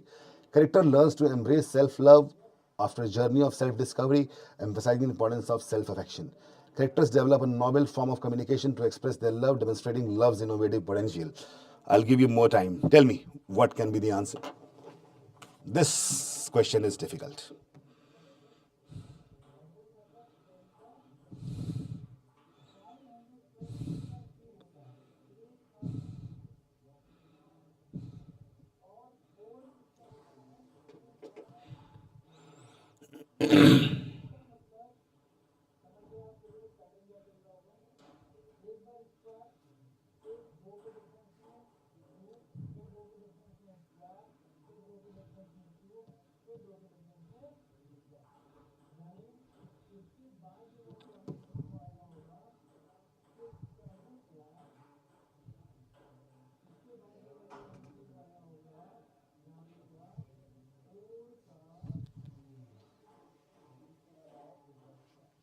Yeah. Chalo, let's see. Attains fame and wealth through relentless pursuit. Thematic resolution achievable. यहाँ पे underscores love's material significance. Materialistic things have not been discussed, right? It's about love. Love, not the materialistic significance of it. So we can eliminate A. Characters surmount societal and familial opposition to reunite, exemplifying love's enduring quality. See, enduring quality. There's something materialistic. Materialistic बात तो की ही नहीं गई है. Even towards the end, the kind of rationality and the marriage of Fermina with Dr.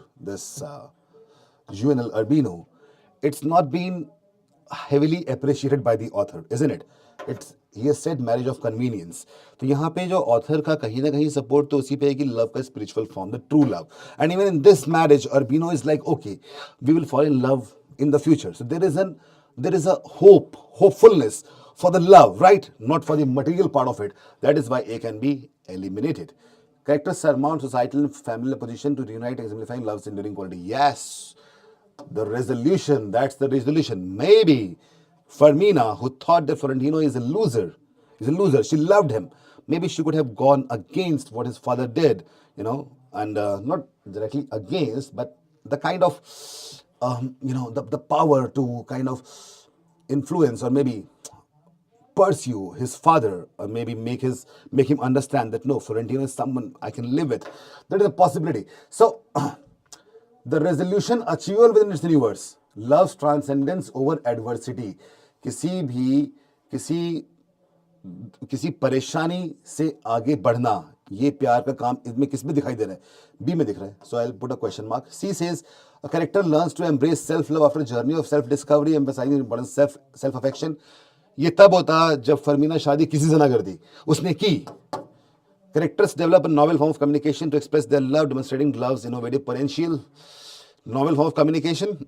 See, the thing is, Florentino had a lyrical communication. Maybe he could become a great poet or a great writer. That's a possibility, isn't it? So, depend. What's the novel form of communication? We don't really know. What form is he talking about? So, this is too vague a statement. That's why D can be eliminated. We go to B only because that is transcendence over adversity and resolution that can be achieved. So, B is the correct answer over here. And I think all of you got this wrong. This one.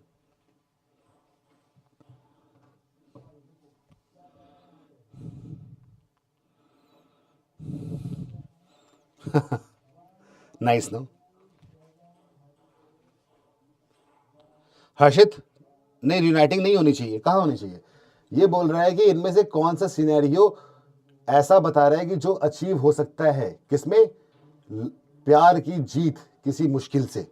उसमें जरूरी नहीं कि passage के अंदर सारी चीजें हों. Okay.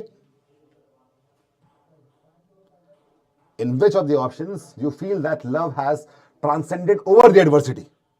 It's B only. Apurva, you got this right. Seriously. Good. Nice. And you told me that you're bad in RC. This is a difficult one. So I'll ask you two questions, guys. One is, was the passage difficult? I know, yes. But why was it difficult? Because of the complex ideas or because of the complex vocabulary that has been used? Athar, myopic means that is short-sighted. So tell me, the passage is difficult. Why? Because of the complex ideas or complex vocabulary? Complex vocabulary, exactly. It's the words that make it difficult.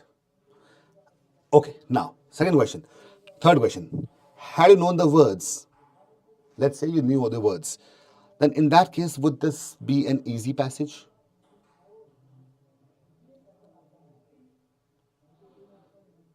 Then it will be not easy, but a kind of, I would say, moderate level passage. The questions, three questions were doable if you knew the vocabulary. The fourth question is actually a difficult question, which should be left in the real cat.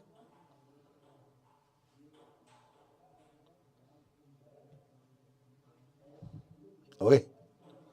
So I hope today, after doing those 3 question type classes, a lot of you are not even here because 3 to 6 time is not a great time. People are working, maybe some people have their exams, but they'll watch the recording afterwards. But at the very same time, I can understand one thing, that whatever we had in the first 3 classes, if we apply that on the real passages, it would be a great deal of learning. So you must have learned lots of things. For example, obviously some words that you learned, and also you learned how to look at the question, what all silly mistakes you can commit by not looking at the words like not or except. That's a silly mistake you can commit. And also, when answers look the same, how you eliminate the options. At the very same time, some questions are like that in which we don't have to eliminate the options because we know the answer already. Like in this case, 2 answers are known to us. We just had to look at the correct keyword and we got there. So there can be various ways in which questions can be framed or the options can be framed. I'll come up with more such interesting passages. The next one will be, I think it's movie-based RC passage. I'll be dealing with some great cinema in the passage. Next session is 3 days. I think 3 days after we have a session, there'll be 3 passages on some great movies. I'll involve one Bollywood movie as well. Okay. And also, I try to explain things these are foreign things, try to make it more Indian so that you connect to it and relate to it. So active reading is very important, but that comes only if you have proper guidance. And for that, obviously, I'm there. But at the very same time, the reading club has to be, I would say, it has to be done. All the tasks that I have given you, it should be done regularly and religiously. If you do that, I'm sure that by the September, you will be pro at VARC. All right. Smriti, I don't know from exam or from where, but it was a proper cat level passage. All 3 passages are cat level. Did you realize that? Okay then. Hope you enjoyed it. Hope you learned a lot. And VARC is something which looks very boring. People don't like to read these days, but at the same time, I tried to make it interesting by giving you different relatable examples, and I hope you enjoyed it, just like you do in the quant sessions. Thanks. Reading Lab, I'll just share the link again.